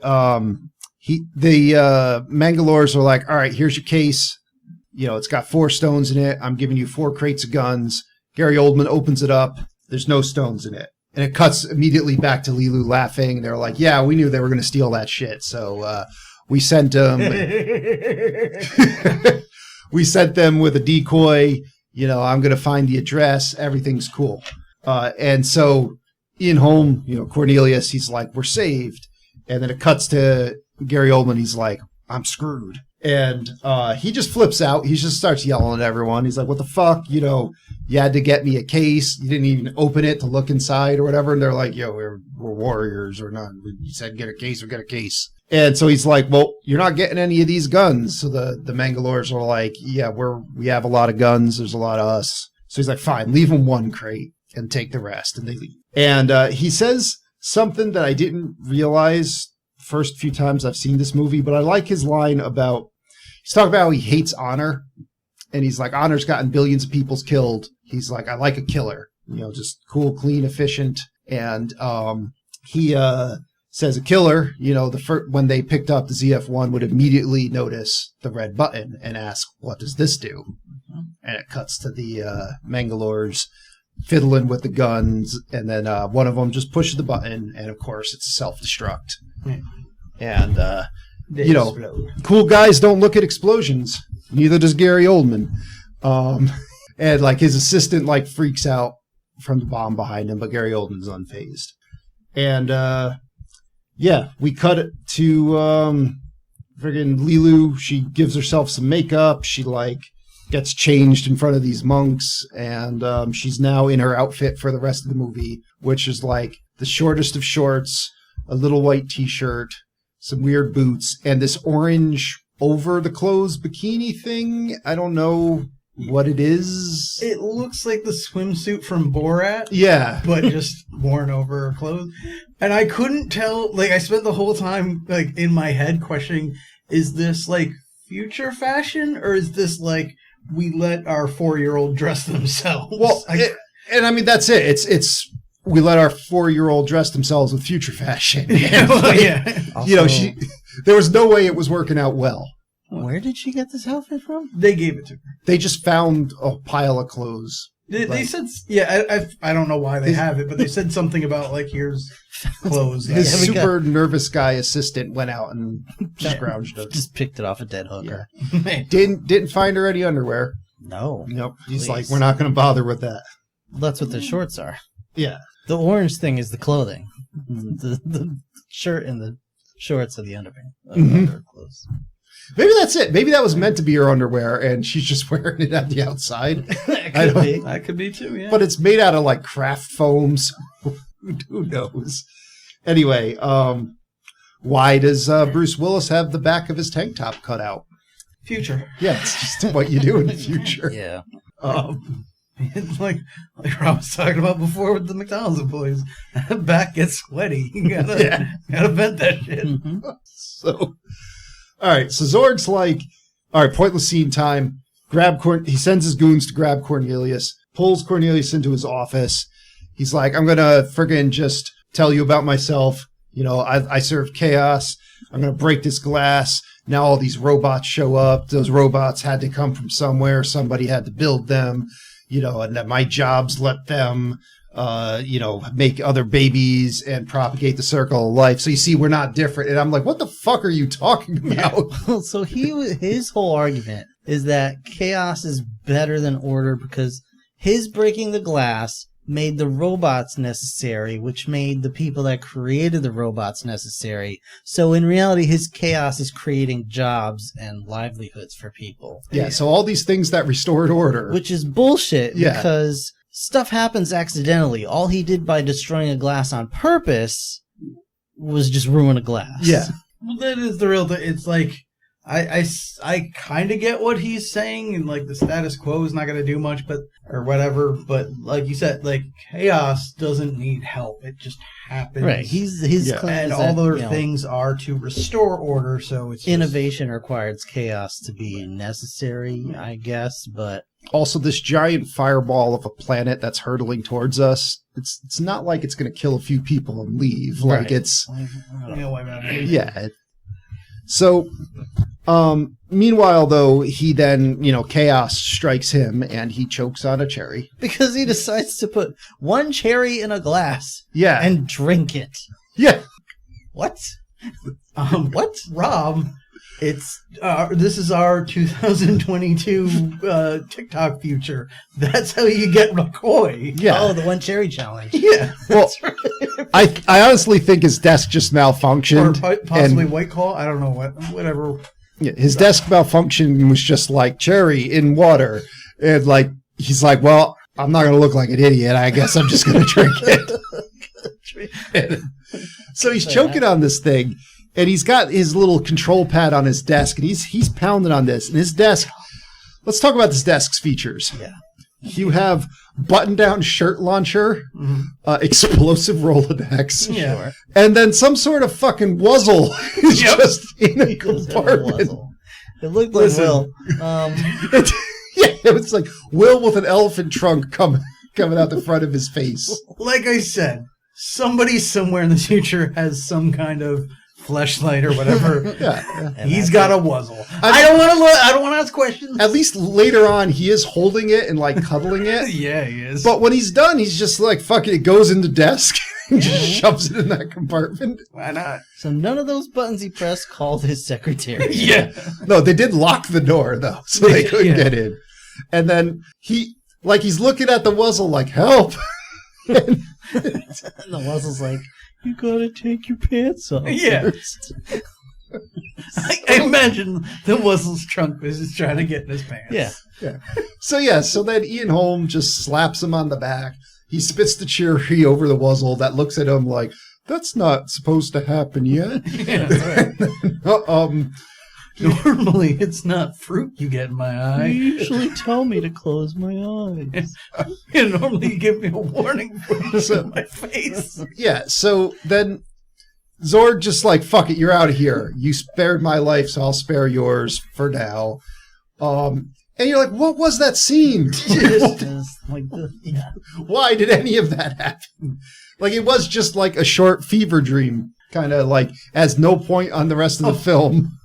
This is also a weird tidbit. I probably shouldn't keep mentioning these earlier, but we're all screwed up. Apparently, at one time, this is going to be a trilogy that they crammed into one movie, which is why I'm even more baffled by scenes like this that seem like we're trying to stretch things out. Yeah. What? What? How would this have been 3 movies?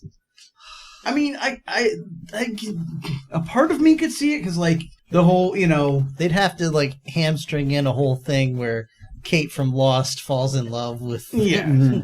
No, but like, the whole, meeting Lilu and finding out what's going on with her is episode 1.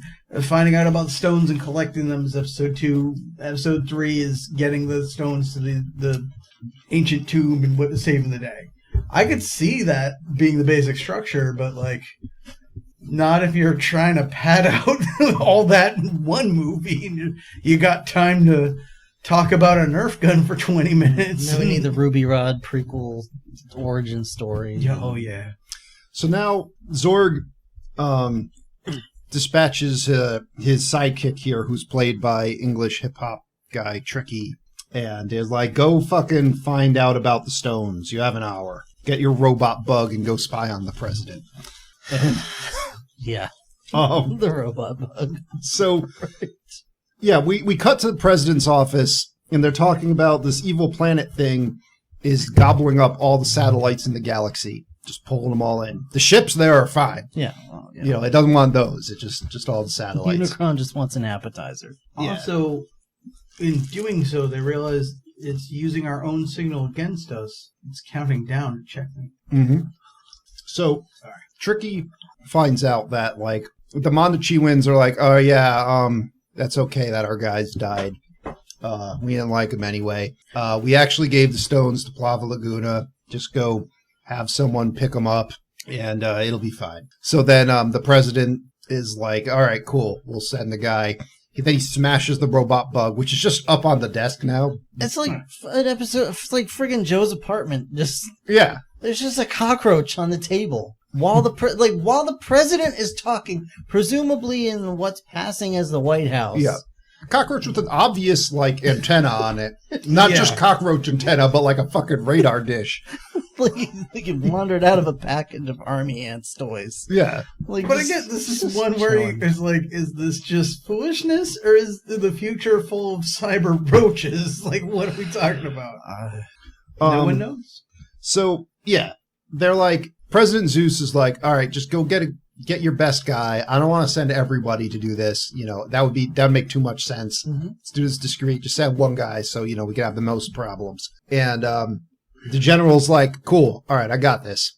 I know the guy. And it cuts to Corbin Dallas, who's eating Thai food with pseudo James Hong. I know this isn't James Hong, but I forget who this actor is. I know I've seen him in things before. Either way, I like that in the future, the Thai restaurant is just a fucking gondola that flies up to your window and cooks Thai food for you. I wish we could do that now. Indeed. Uber Eats is working on it, but they're not quite there. This is a more advanced version of that where, essentially just restaurants have, mini, hot dog cart type things that just float around the city and pull up to your place. It's just a food truck, but I've been saying for what we should combine, Uber Eats and food trucks where, when you order something, they start cooking it while they're driving to your house and then just right out the truck to you. What could go wrong? What could go wrong? Yay. So anyway, they're this letter comes for Corbin. The Thai restaurant guy's like, you should open it. It's got to be good news. Everything else in your life sucks. There's no way this could be bad too. Nowhere to go but up. And Bruce Willis is like, that's the dumbest shit I ever heard. But bet lunch over it. And so he opens up the letter, reads it. He's like, you're fired. Oh, okay. I guess you won lunch. Your life does suck. Then we get the start of a not funny gag that repeats through the movie where Corbin's mom calls. And it's like, mom's okay. His mom just complains and you're like, okay, you have to talk to your mom. I guess that's supposed to be funny, whatever. Because this particular mom is, needy and miserable and just a pain in the ass. Yeah. So, all right. So now, after that happens, the general shows up to get Corbin for this mission. Then Lilu shows up and Corbin's like, yo, I gotta hit that. So fucking, you guys gotta go hide in my refrigerator. Just shoves them all in there. 3 large people. Yeah. In his refrigerator. Yeah, and I like so they do point out that they rigged this test, this contest, so that he won a trip to go to Floston Paradise, and he's going to be with Ruby Rod, who's the host of the contest, and he's supposed to go with this woman they picked to go on the mission, who is this giant woman with Princess Leia buns, just for no reason. Yeah, and Bruce Willis is immediately like, nope, not doing it. And then he shoves everyone in the freezer, freezes them to death as far as I could tell. General Monroe is around at the end of the movie, so I guess he somehow survived that. Yeah. It's just hijinks, Joe. Yeah, sure. Yeah, again, it's wacky future with fun stuff, so... Yeah. So they're in the fridge. Yep. Now Lilu shows up with Cornelius, who points a gun at Dallas and is like, all right, we're stealing your contest tickets. And then, who shows up now? Now the police show up. It's like a sting on the building now. Yeah. That's right, because Tricky heard about Corbin Dallas, so they got to go arrest Corbin Dallas. And turns out Corbin Dallas puts his little nameplate on the junkie guy's door. And so the police show up there. And I like that they have the little X-ray see-through-the-wall thing, and they have the little, in your own apartment, you have the spot where you have to put your hands for the police to search you. Yeah, those are basically everywhere. Yeah. That whole you need a warrant thing apparently doesn't. Yeah, whatever. So, because I guess they can't use an F-bomb, I don't think this movie used its The F-bomb. movie was very light. It's The language PG-13, was very Yeah, light. I They mean, would've only there were gotten some one. shits being thrown around, but It was like 2, maybe. yeah, this junkie guy's like, smoke you! And you're like, what does that even mean? And Bruce Willis is like, that is the wrong answer. Yeah. As the cops just tase his ass and put him in the bag. 2020 TikTok feature. Yeah. Smoke you means something. I don't know. Yeah.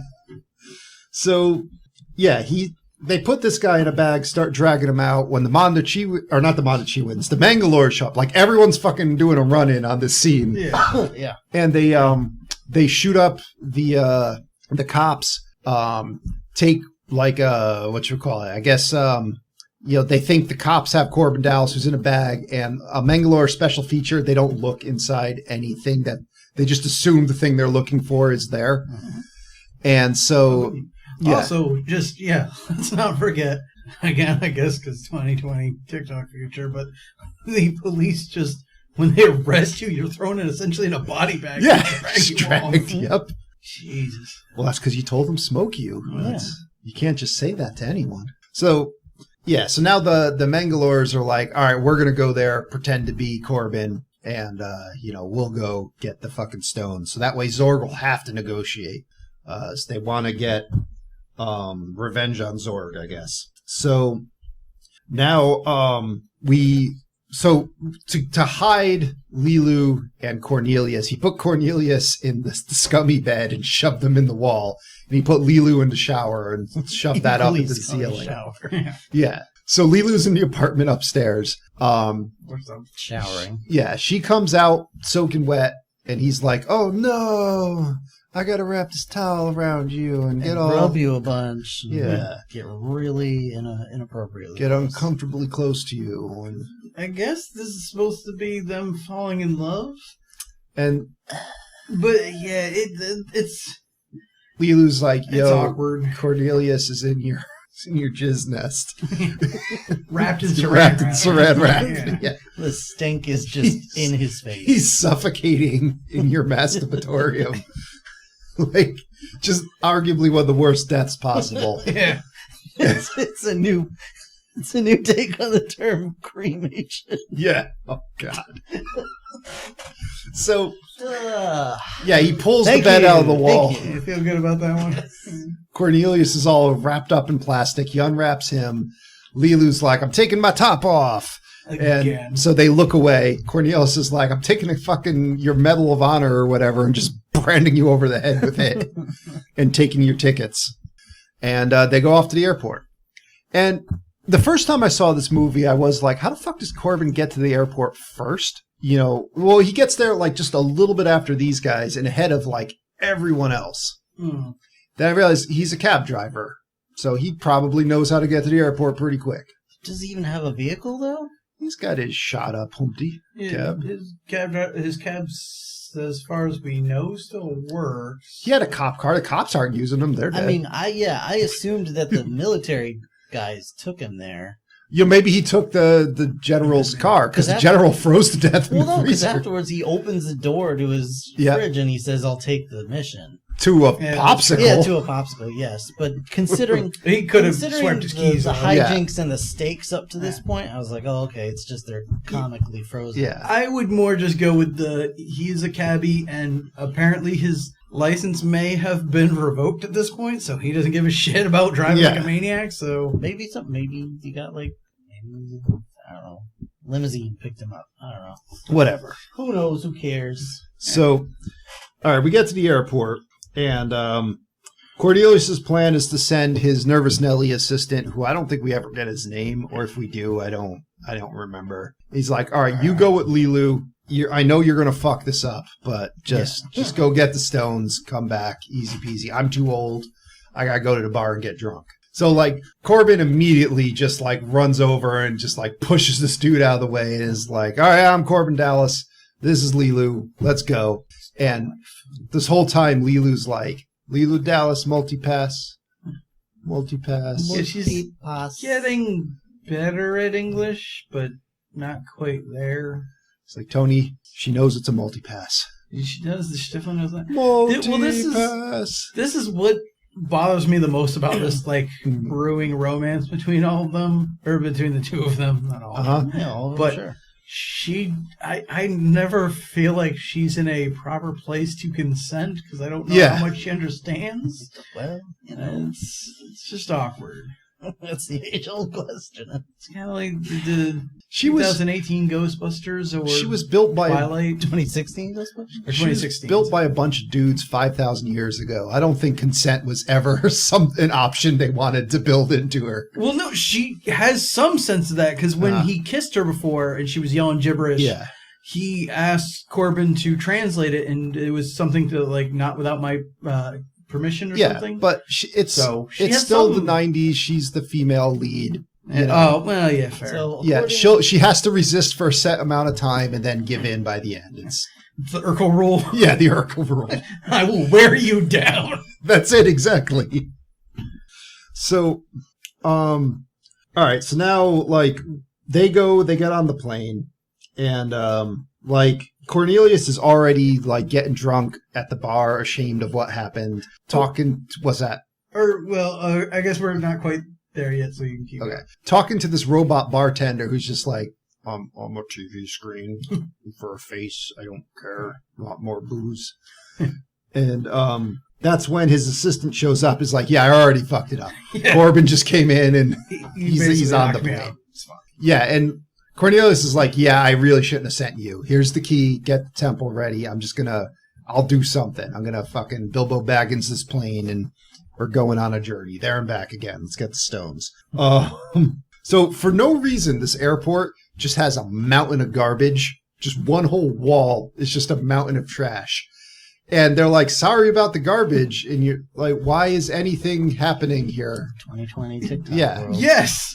And also, It's LA. this we've kind of referred to this a More few New York. times now, but I am more and more as we think about this, or as we go along and I'm thinking about this. This is like that step between where we're at now and the Idiocracy / Wall-E future. Yeah. Like, it's just, this is the beginning of the garbage piles. It hasn't gotten everywhere yet Yeah. like it is in Wall-E and Idiocracy. You can still push it to one side of the room. Yeah, we still have it in strategic places, but eventually it's going to be everywhere. So, also, if you work for this airline, your boobs, you got boob cutouts, the top of your titties got to be out. Yeah. You know, It's the fashion. yeah, That's something we should really bring back today. Bring back Yeah. from the future. Yeah. just girls' shirts just have cut out top titty parts. It doesn't have to be just the girls. Talk dark. Yeah, no, I mean, yeah, that's right. Equal across the board. I could use like a vent on the top of my gut Yeah. just that'd to be let nice. some fumes out. I fully endorse this. So get on our socials and post a picture of We have yourself, socials? Rob. I think so. But post a picture of yourself wearing the 4am podcast t-shirt with little titty vents cut in it. Okay. That'll bring in all the likes. Yeah, what is that? Just to garner support? Or Yeah, to get your the you know, for fashion to grow, people need to know about it and see it. Yeah, Okay. you're saying we should bring it back. Yeah, you know what? Actually, I think I might start doing like a cutout in the back of my pants for like swamp ass event.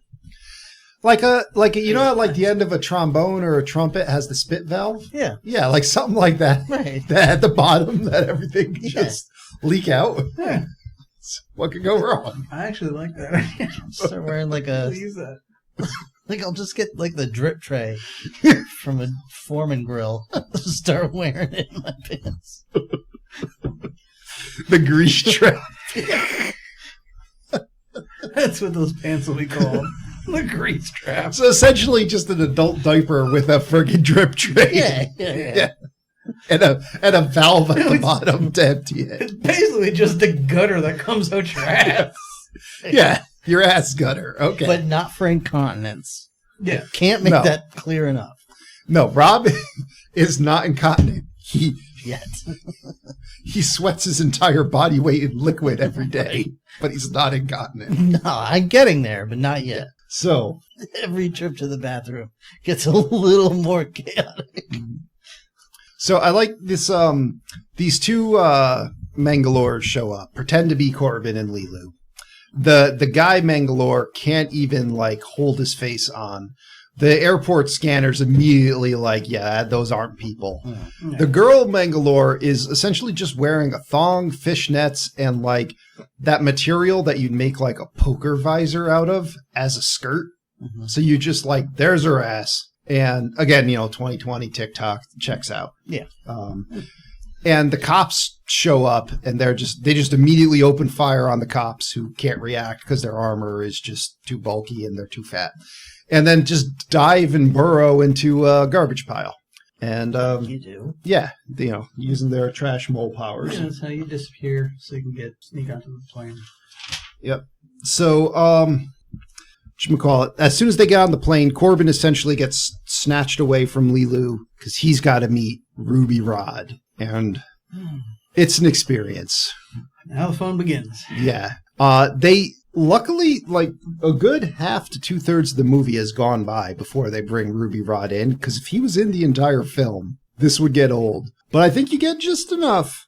This is like right at the halfway point. Yeah, you get just enough crazy Chris Tucker. And he's a lot to handle. Mm-hmm. He's got these, like, he's like a not sexy prince, but he can still go up to women and like rub up on them and make them immediately orgasm. His hair is just like a dick coming out of his forehead, essentially. It's a dick, but a vagina at the same time. It's like a Yeah, fleshlight. it's a fleshlight. He has a fleshlight coming out of the top of his head. Although this character was supposedly the inspiration for it was both Prince and Michael Jackson, both of which were considered for the role. Well, yeah, I mean, like, if Prince could have played this role, that would have been pretty awesome. That would be interesting. That would have been great. They would have had to size him up like Hagrid. Like digitally make him tall. So He can't be 8 inches shorter than Mila Jovovich. Why not? Because he won't have it. He's not dating her. He won't have that. Well, yeah, that's probably true. So this character is constantly talking or screaming. Just the entire time he's on the screaming, film. Not talking or screaming, just Well, constantly no, screaming. he's talking or screaming, but his talking is at He's screaming. a pitch that is basically screaming. Most people's screams is what he talks at. Yes. And then his screams go Yes. to like a whole nother place. Yes. And then he like dispatches people with a and he's wearing like, it's not even something like that a fashionable woman would wear. It's something that Peg Bundy would wear. Yeah, he's Yes, wearing a it is. Peg Bundy, Yeah, it is. one piece. It's a one-piece leopard print, like, yeah. Or it's something that Peg Bundy once sat on. But No, it's like it's one of her bodysuits. She's probably wore it in an episode. Yeah, it is leopard print, but it's shaped in such a way that I feel like it used to be an armchair, and he just draped it over himself. Maybe. So, Tricky now shows up to the airport. I don't know why he got there late when I think he actually was the first one to get the news that this was happening. But either way, he shows up too late. Boarding for the plane's closed. He calls Gary Oldman. He's like, yeah, I failed. Gary Oldman's like, I'm super disappointed, but I'm not going to blow you up yet till we get to the right point in the montage for it to coincide with a woman having an orgasm and the ship taking off. Mm-hmm. So you're okay for right now. Yeah. So, Give it a few minutes. um, This is again where it's weird because it's primarily just a filler scene because I can't think of any reason we need to see a woman have an orgasm or them prep this jet, but I kind of loved it. yeah, no, I liked the way everything layered over each other with, like, somebody would be talking about something and then it would cut to an immediate metaphor for that thing in the next scene. And there's a few different times this happens in the film, and it worked for me. But it's also particularly in this one, I like the little just nonsense they made up. Like there's when they're dealing with the landing gear for this. Well, I say plane, hey but man, I'm Jamaican. Well, we need some heat. there is that. But Give me the joint. I'll leave that alone. But no, but they're like, yeah, we need some heat. So like they get these flamethrowers out and these like tribbles or whatever they are. Yeah. And they burst off the. They're I think Boglins. They're more they're boglins, like yeah. lubed up boggle balls. Yeah, but it's just like that's a cool little tidbit. Yeah. Like these weird creatures that just get on the landing gear. Like Yeah, you pick those up in space somehow. yeah, there's no reason we need to see that, but it adds a bit of world building that I liked. Yeah, you just see Cornelius gets out to like the landing gear, and then somehow he's on the ship, but you don't really see him for a little while. And what I like though with the super stereotypical Jamaican guy is like he's like, "We need heat," and he's yelling all this stuff with a heavy accent. And at the very end of the scene, he leaves the other guy. He's like, "Come on, man, I'll go buy you a beer." And you're just like, it's your actual voice. So now we get like Ruby Rod's just going down on the stewardess, and he gets her legs are like going up while like the blast shields are going up as the plane's getting ready to blast off, and all these different things are happening, and simultaneously the plane blasts off from the launch pad. This woman comes to climax, and Tricky just fucking explodes.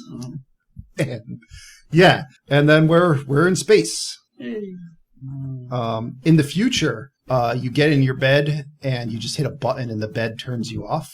Like Somehow. Yeah. But we find out right before Corbin gets turned off in the bed pod, which, by the way, roller bed pod, that looks super comfy and super practical. Maybe I should get roller bed. I guess. More importantly, I know, at least for both you and I, we could really use a just turn on off function for ourselves. That. Well, and if in the morning, like if I didn't get up by a set amount of time, if the bed roller's just turned on and I'm just off the bed, and I think that would be pretty cool. So anyway, we find out at this point Lilu's just learned English. Like while Bruce Willis is fucking around with Ruby Rod, Lilu's like, I listened. He said like every word in the language real fast. Now I know English. I mean, you're not entirely wrong, but all of this, everything that happens was set up, and even that was earlier with the monk. She's watching, the internet. I guess is the only way to put it. She's going letter by letter through. Yeah, so she is learning English slowly but steadily. Man, see now, if this movie was made today and we could have used the joke of she learned English from the internet, and she's just so fucking broken for what she learned. Yeah. She can talk. Not a lot of it makes sense. But only in meme speak. Yeah, and there's a whole lot of racial slurs that we just don't want. Can she spell? Oh God. No, absolutely not. No.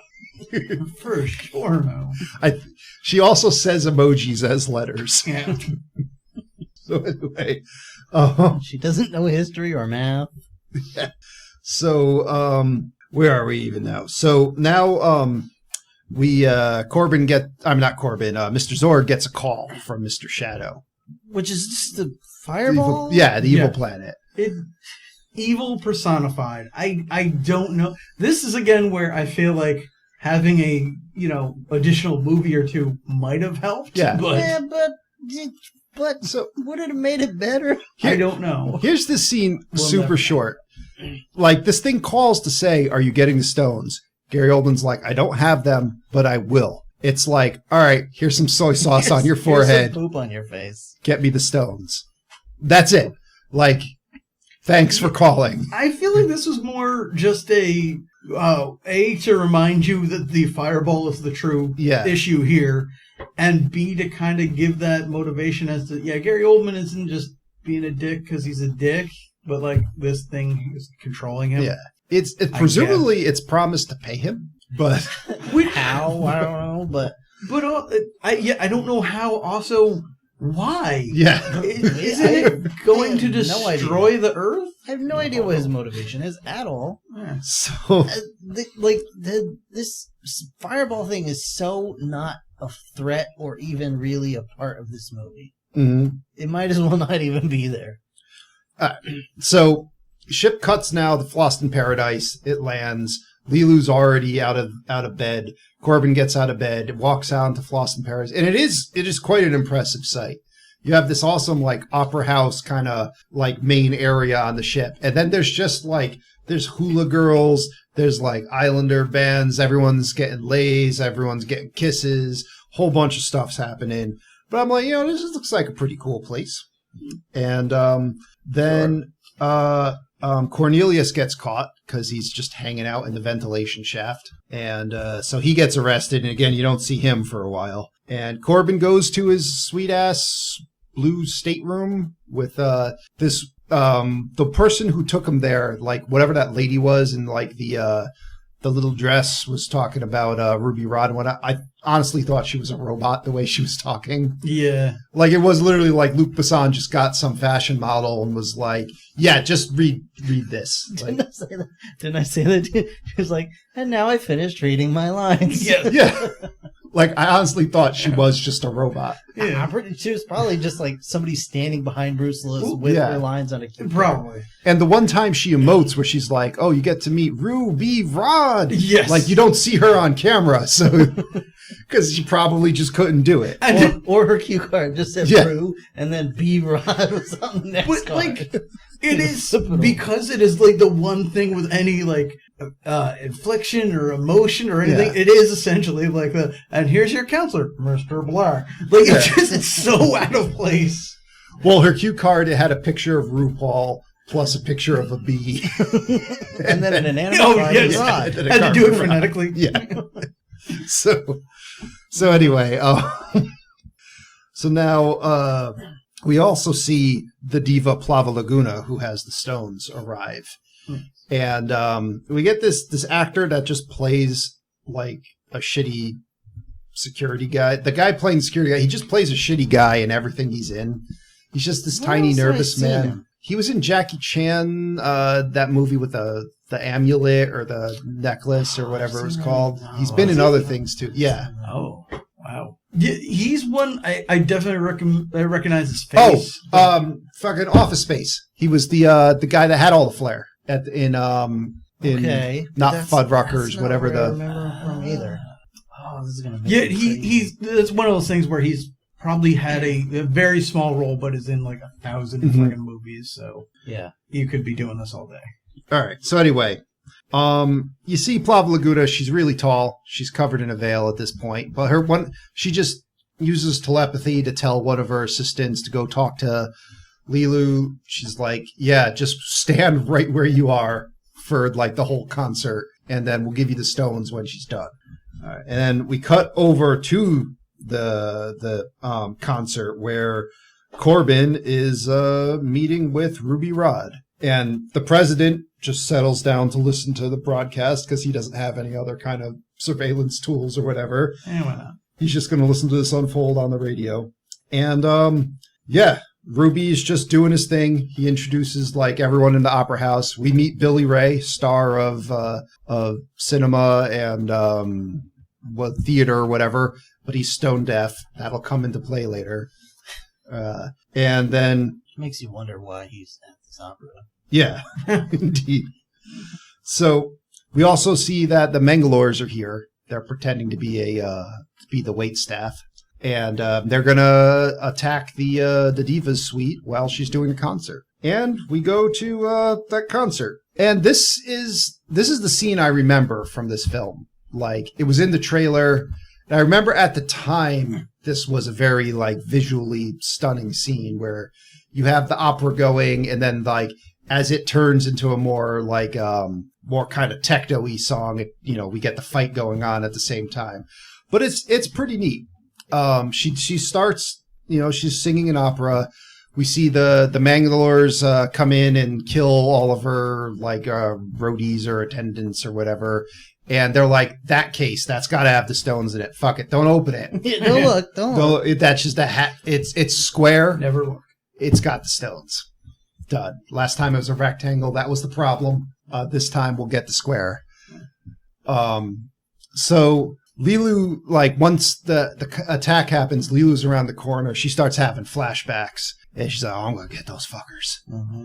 And suddenly we go from opera to like opera techno, and she just comes in and just starts beating all these guys' asses.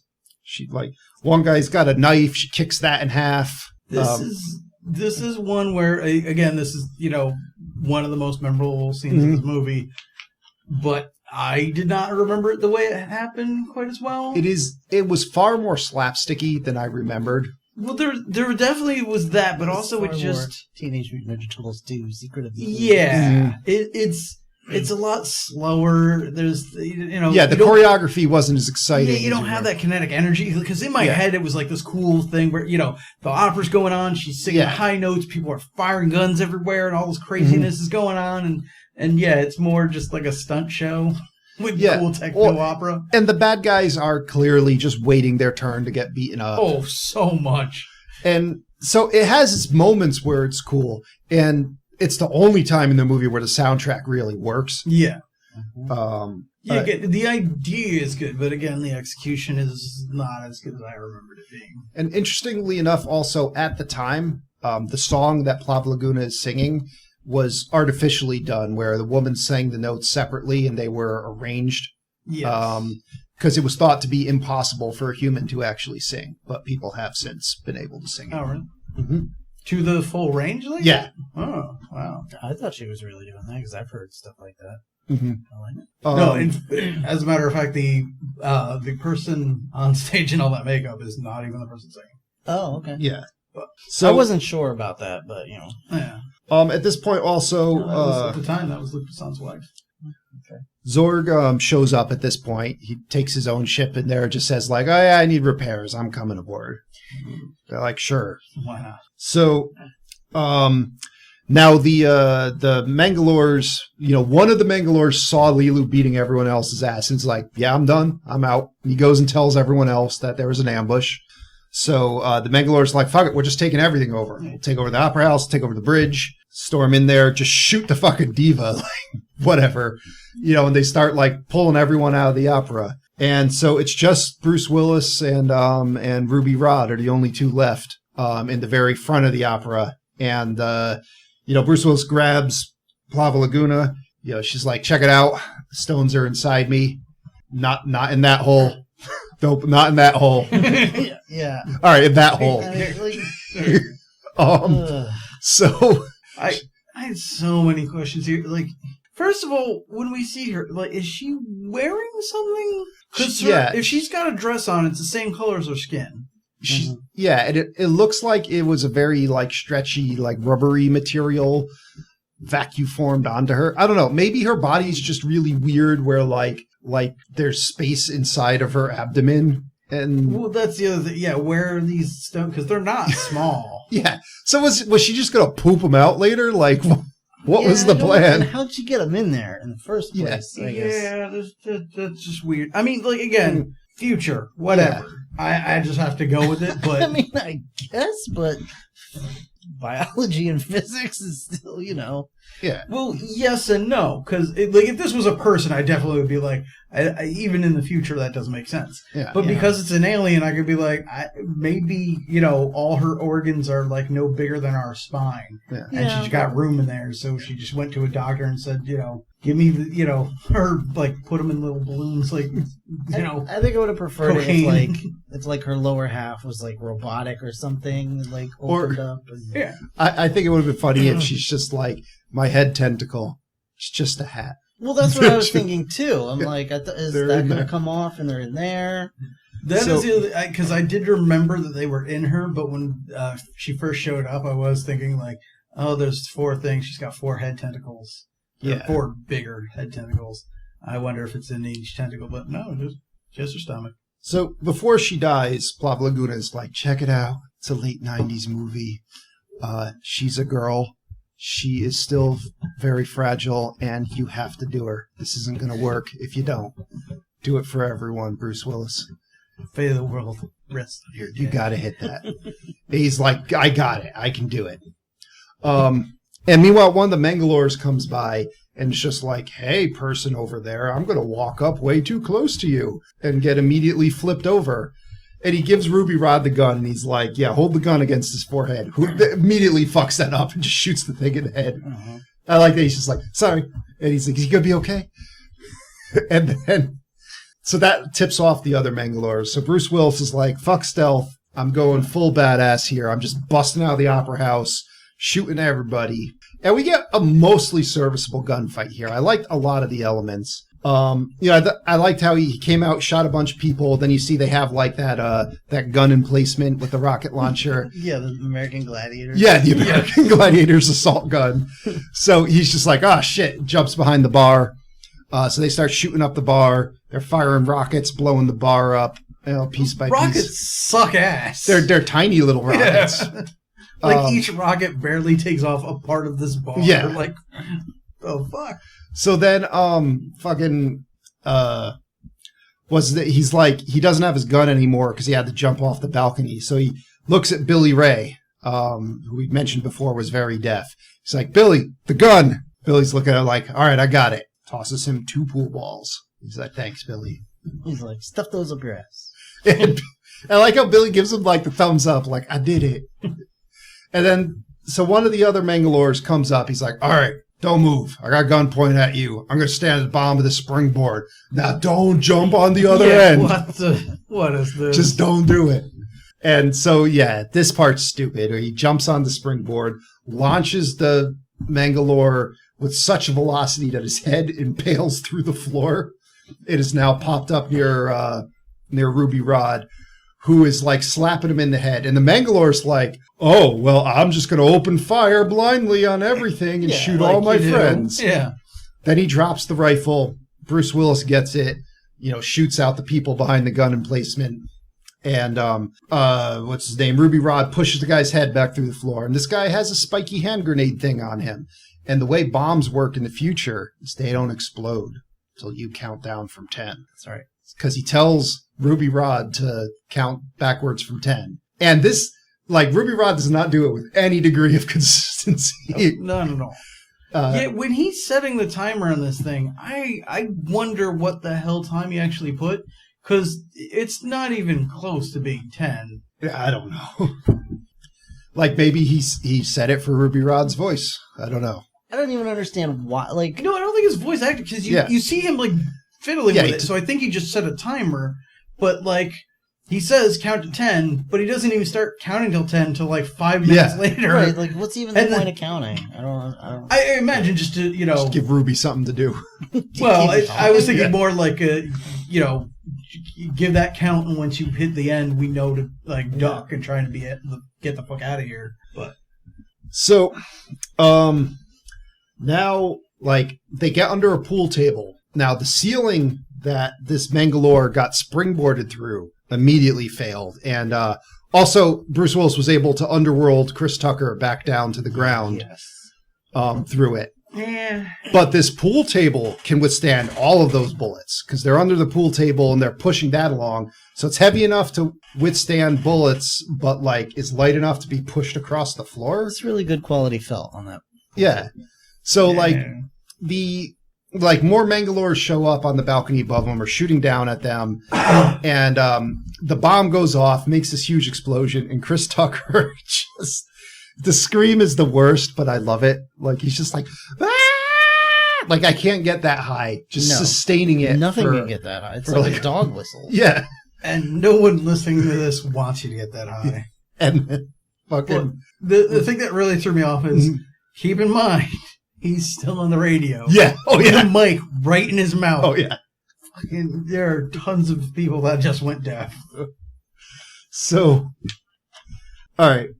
While they're like, we got to go to the bridge now. Let's go there. Let's take back control of this thing. Meanwhile, Zorg, he just immediately shows up at the Diva Suite somehow. He's there and he's like, all right, Lilu, I see you got a case there. I'm also not going to look inside it. Just give it to me and I'm going to go. And, all that gymnastics and stuff you did was pretty impressive, but I got a ZF-1 and 3,000 rounds. So I'm just going to spray bullets fucking everywhere. And he gets her up in the ceiling, like she jumps up in the air vents. He shoots up the whole ceiling and shoots her, and then, like, grabs the case, doesn't open it, and leaves. And he sets a little bomb before he goes. For 20 minutes. Yep. So now, back to Corbin, they go to the bridge. That ineffective security guards there trying to, like, exchange fire with the Mangalores on the bridge. And I like this scene where Bruce Willis is like, do you know how many of them there are? And the guy's like, no. He's like, all right, let me take a look. And he looks for like a second. Yeah. Yeah, and he's like, there's 7 on the left, 5 on the right. And then he pops out, doesn't even fire 6 bullets, and he's like, there's 4 on the left, 2 on the right. I got 5 guys. Yeah, okay. And so now the Mangalores are like, okay, send someone to negotiate. We're going to kill hostages if anyone else fires. So Bruce Willis is like, check it out. Mangalores, they're just like the fucking drones from Star Wars. Like, you kill their leader, they're useless.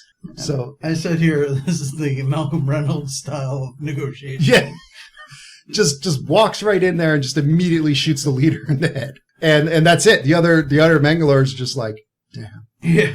And, give up. Yeah. It's a cool scene. I like where he's like, the security chief asks Cornelius, like, or not Cornelius, Ruby, like, where do you learn to negotiate like that? And the president's like, I wonder, looking at the military guy. And then he meets up with Cornelius on the bridge, because that's where he was taken when he was arrested. They look on the cameras, they find the Diva Suite, they head over there. At this point now, like, most of the time has gone off the bomb. It's at 10 minutes. Yeah. They go there, they get Lilu out of the ceiling, and we get the little whimsy comedy music when, like, Ruby he realizes there's a bomb on the door. Which is now at 5 minutes. Yeah. And then, like, Cornelius is like, it's, and he's like, no, because if it was a bomb, then the security detectors would have detected it a long time ago. Like 15 minutes ago. Yeah. But no, apparently you only get 5 minutes on the security detectors. So they're like, this whole fucking place is going to blow in 5 minutes. Wait, the security detectors that detect bombs, but apparently are not set off by repeated gunfire, Nope. missiles, burning things. In fairness, those are some pansy missiles. Now, They were, but Probably just thought they were fireworks. we're looking at a bomb just attached to, as far as I can tell, just a regular ass door. Yep. Take the pins out, throw the door off the ship. Yeah. well, yeah, Use your gun, blow the hinges off the door, throw the door off the ship. Yeah. this did bug me. I mean, like, I guess, once the alarms start going off, you're pretty much fucked because, it's going to, if a fire alarm goes off in a building telling everybody to evacuate, people are going to start evacuating. Mm-hmm. But it was literally just, get the door, put it on one of those escape pods, lose one escape pod, and you're fine. But instead, everyone goes crazy and shooting off on escape pods. So fucking Gary Oldman, meanwhile, Mr. Zorg, he's flying off the ship. He's like, yeah, I better open the crate. And of course, the stones aren't there. So he comes back as Corbin and Cornelius and Ruby and Lilu are leaving the ship. He lands, and I like that there's still like security people when Zorg lands that are like, yeah, sir, you can't dock here. And he's like, there's a bomb on the ship, and he just guns them all down. He's like, I know. And he goes, and he's coming up an elevator while, Corbin and all them are going down the other elevator. And he goes around the corner, goes back to his bomb, puts his debit card in there to disarm it. And Whatever that is. he's like, yeah, 5 seconds left. We're fine. We're good. And then the one of the Mangalores who didn't die activates their bomb that they brought along. And he says, for the honor. And honor that has killed billions of people, according to Zorg, kills him as the whole fucking ship explodes. And, it's also him getting his comeuppance because, like, with them before the guns, they blew up. With Tricky before he likes to blow people up. He Like, gets blown up. Here's a bit of your own medicine. And Bruce Willis has to, like, Independence Day the explosion and outfly it on the spaceship. Yeah. And, he does. And interesting thing I noticed the first time I watched this movie, I was like, the main villain, technically the main villain's the Evil Planet, but it's Gary Oldman. Sure. Gary Oldman's the main villain. And Bruce Willis never see each other. Nope. Never fight, never exchange any dialogue. Whole plot goes by, and the main protagonist and the main antagonist never come in contact.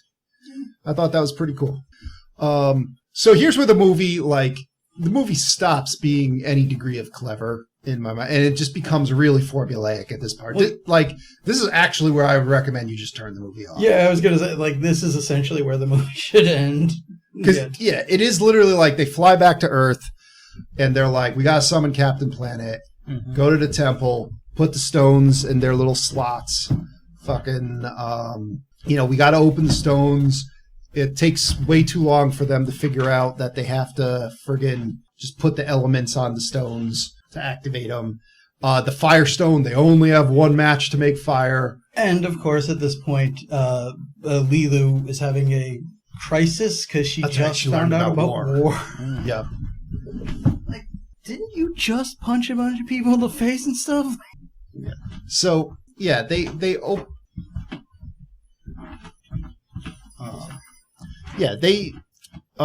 fucking open up all the stones, but Lilu doesn't want to, fire her little beam. So, what should we call it? Like Bruce Willis grabs her and it's like, okay, check it out. I know you don't you think humans suck because of war. We do this other thing besides war. We fuck each other. It's going to be awesome. It's called banging. Yeah, I'm going to do you so hard. You're going to love it. Just fucking shoot the whoop. And she's like, I'm a firing my laser right at this evil planet that's about to crash into Earth. Stops it. Like, It actually halts all momentum that all, it has. yeah. It's 62 miles from Earth. So it's like in the atmosphere. It's like there. It's like there. It's like the size of the moon. Like everyone's dead. It's fucking over. Like it not like push the planet away and blow it up. It just stopped it. Right. So yeah, so Earth's fucked. Yeah, oh yeah. It's like it's destroying gravity at this point. Like Yeah. So 62 miles, like everyone's laughing like, yeah, it's great. And then friggin' the little nervous guy's like, yeah, and Ruby Rod's like, what's wrong with you? Every 5 minutes, bomb something. I'm leaving. And I'm like, you go, Ruby. That's exactly right. yes. He's had enough. He leaves. And then we just get like one sort of after the climax scene of like the president comes to see him, but they're too busy fucking in the tube that Mila Jovovich was made in. What? It's like healing them? I don't understand. Yeah, I don't know. They're in the... They just needed some quiet time. Yeah, he says they were very tired, so we put them in the reactor. The reactor, okay. Just a healthy dose of radiation.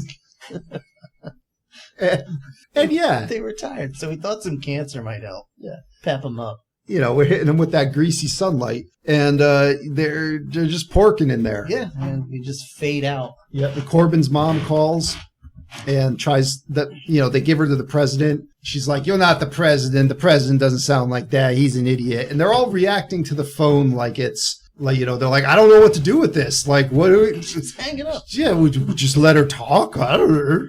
Send the Secret Service to kill her. Yeah. Roll some bad schlock song and roll the credits. Oh my gosh. Movie's over. It actually fades out on the Bruce Willis and Mila Jovovich. And a gross blue light, looking all beat up. Just stomping on each other. And it's gross. And the movie just comes to a sad, wet fart of an end. Mm-hmm. And that's The Fifth Element. Tony? Yeah, so... yeah. Sorry.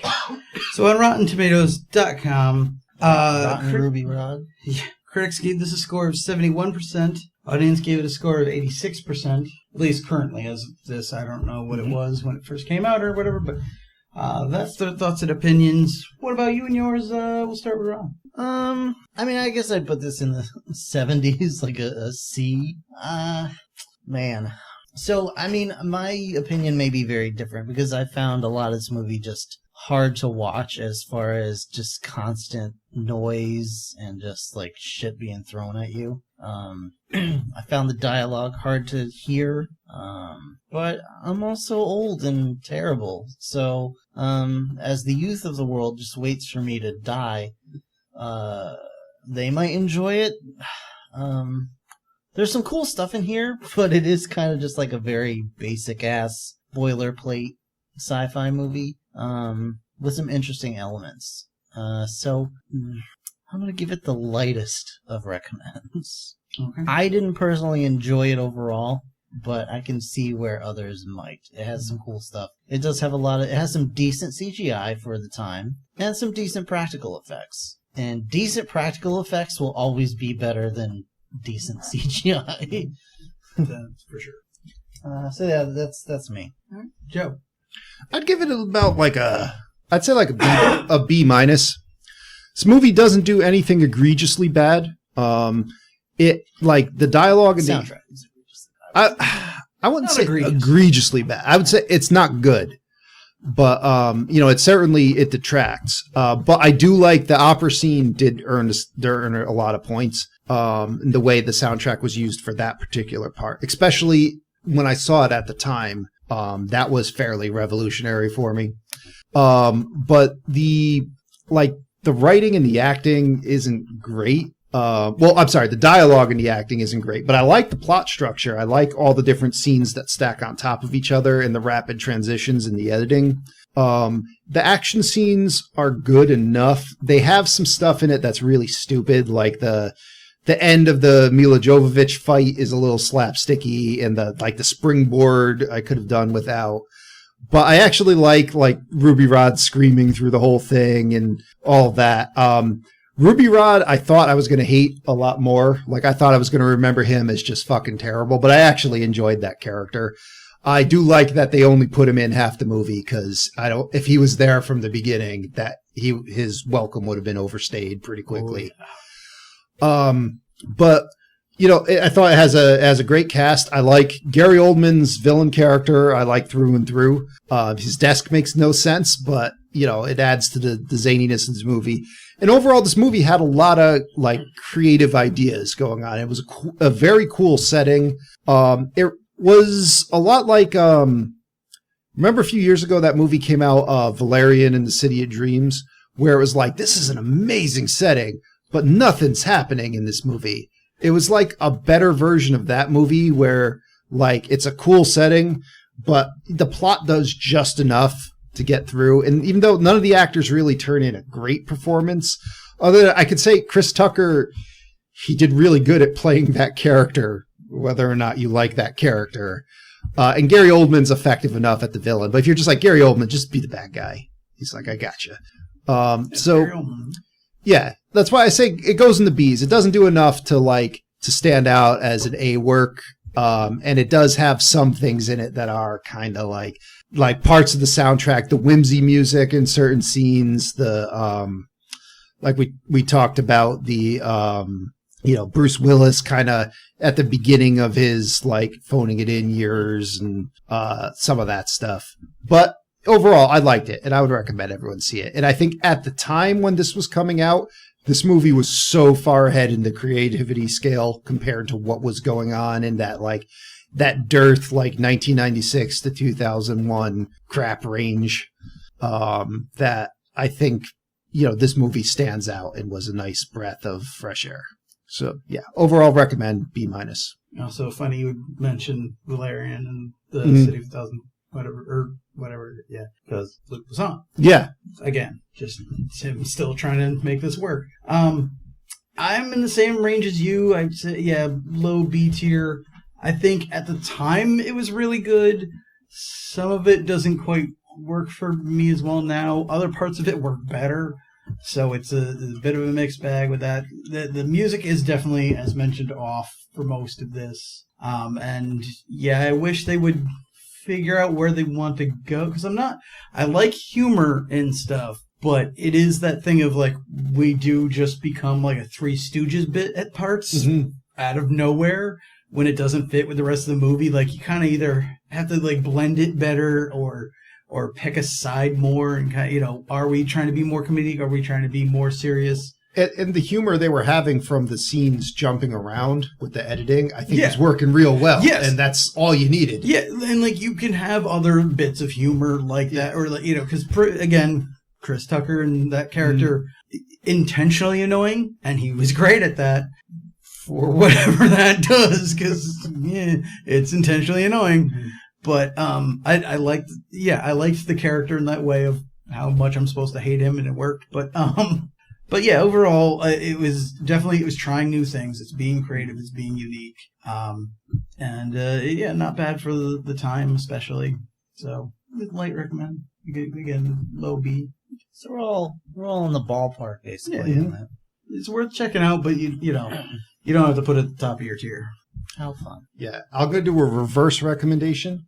If you are going to watch Valerian and the City of Whatever Dreams, Instead, watch this movie. Yeah, City of a Thousand Planets. Instead, watch this movie. Okay. Ultimately, we just need to find a way to cram the two together. Wait, are we rolling? Take your hands off your boobs there, Tony. Man, get your male gaze off them. Tony. Well, who's Brian rolled? So Tony Brian rolled this. So sure, it's technically your roll. My roll? Yeah. All the way back in 1842. Yeah. Back in days of yore, Brian did roll this. Do you want me to roll? Yeah, let's roll. All right, I got to bring up the list. See, we got to get something. All right, well, Rob's getting that ready. I didn't want to say this before, but when we mentioned Prince, I have to say I watched a review for his movie Under the Cherry Moon, and his sidekick in that movie, also named Tricky, but a different Tricky, had one of the best comebacks to a line ever, where he a character asked him why he betrayed them. Like, he just for no reason in the movie does something that like betrays Prince, and his comeback, his explanation, he goes, "'Cause it's a full moon and I'm a werewolf, bitch." All right. That doesn't mean anything, but I love it. Whatever, man. Oh, that Tony, would you get movie's rather unique. The dice should be in that drawer. D20 fate. D20 fate. D20 of fate. Oh, the black bag of destiny. It's being opened. Oh boy, I don't feel good about this. Roll it. Alright. D20 of fate. Oh, that's a 5. 5. What? 1988 Vice Versa. I don't know what that is. I don't either. I know what that is, but what? Is that a Brian joint? I could be, but I wouldn't think so. To I believe IMDb. that's Judge Reinhold and... Oh, is that him and Fred Savage? Yeah. 12 Okay. Embodies. Like before Freaky Friday, or Whoa. technically after the first Freaky Friday. Why? Yeah. Oh, that's not good. Okay. I don't... I know I've seen it, but I don't. That feels like I can't imagine anyone but me put that on there, but I can't think of why I would put that on there. Just when he was ready for midlife crisis, something unexpected came up. Puberty. A divorced executive named Marshall and his 11-year-old son Charlie casually touch a Tibetan skull, releasing a mysterious power. You casually. Oh no! Oh no. Hey, everybody. Thanks for listening to our podcast. We'll see you in another 3 months for Vice Versa. We'll try to make it sooner than that. We're trying, guys. Thank you so much for listening. Please The world's subscribe on to our podcast. It's good to be back in the saddle, reviewing movies with my bros. I feel like I'm the one wearing the saddle right now. Yeah, we appreciate Later there, sweetie. we appreciate you listening. Guys, if you have just a minute of your time, please go and rate us on iTunes, Apple Podcasts. Whatever. Wherever you get your podcast. Yeah, wherever. Just rate us. Great podcasts are sold. 5-star. Would eat again. Yeah, and if you want to give us 1 star, just let us know you're out there. If you want to support us, check us out on Patreon, patreon.com/4ampodcast. Please email us with questions, comments. We want questions. We like answering questions. It's a fun thing at the 4ampodcast@gmail.com. And you can check us out on 4ampodcast.podbean.com for our site, all of our old episodes, all of our archives, links to our store, etc., etc., etc. Thank you so much for listening. Happy birthday to Tony and Brian. Happy sore throat to Will, or whatever the hell. Happy changing of the pants for Joe. That's New Year, everybody. Let's try and be good to each other. Try and get through everything. Yeah, stay off of Twitter. Bye, everybody. Bye-bye. Good night, everybody. Beware our TikTok future.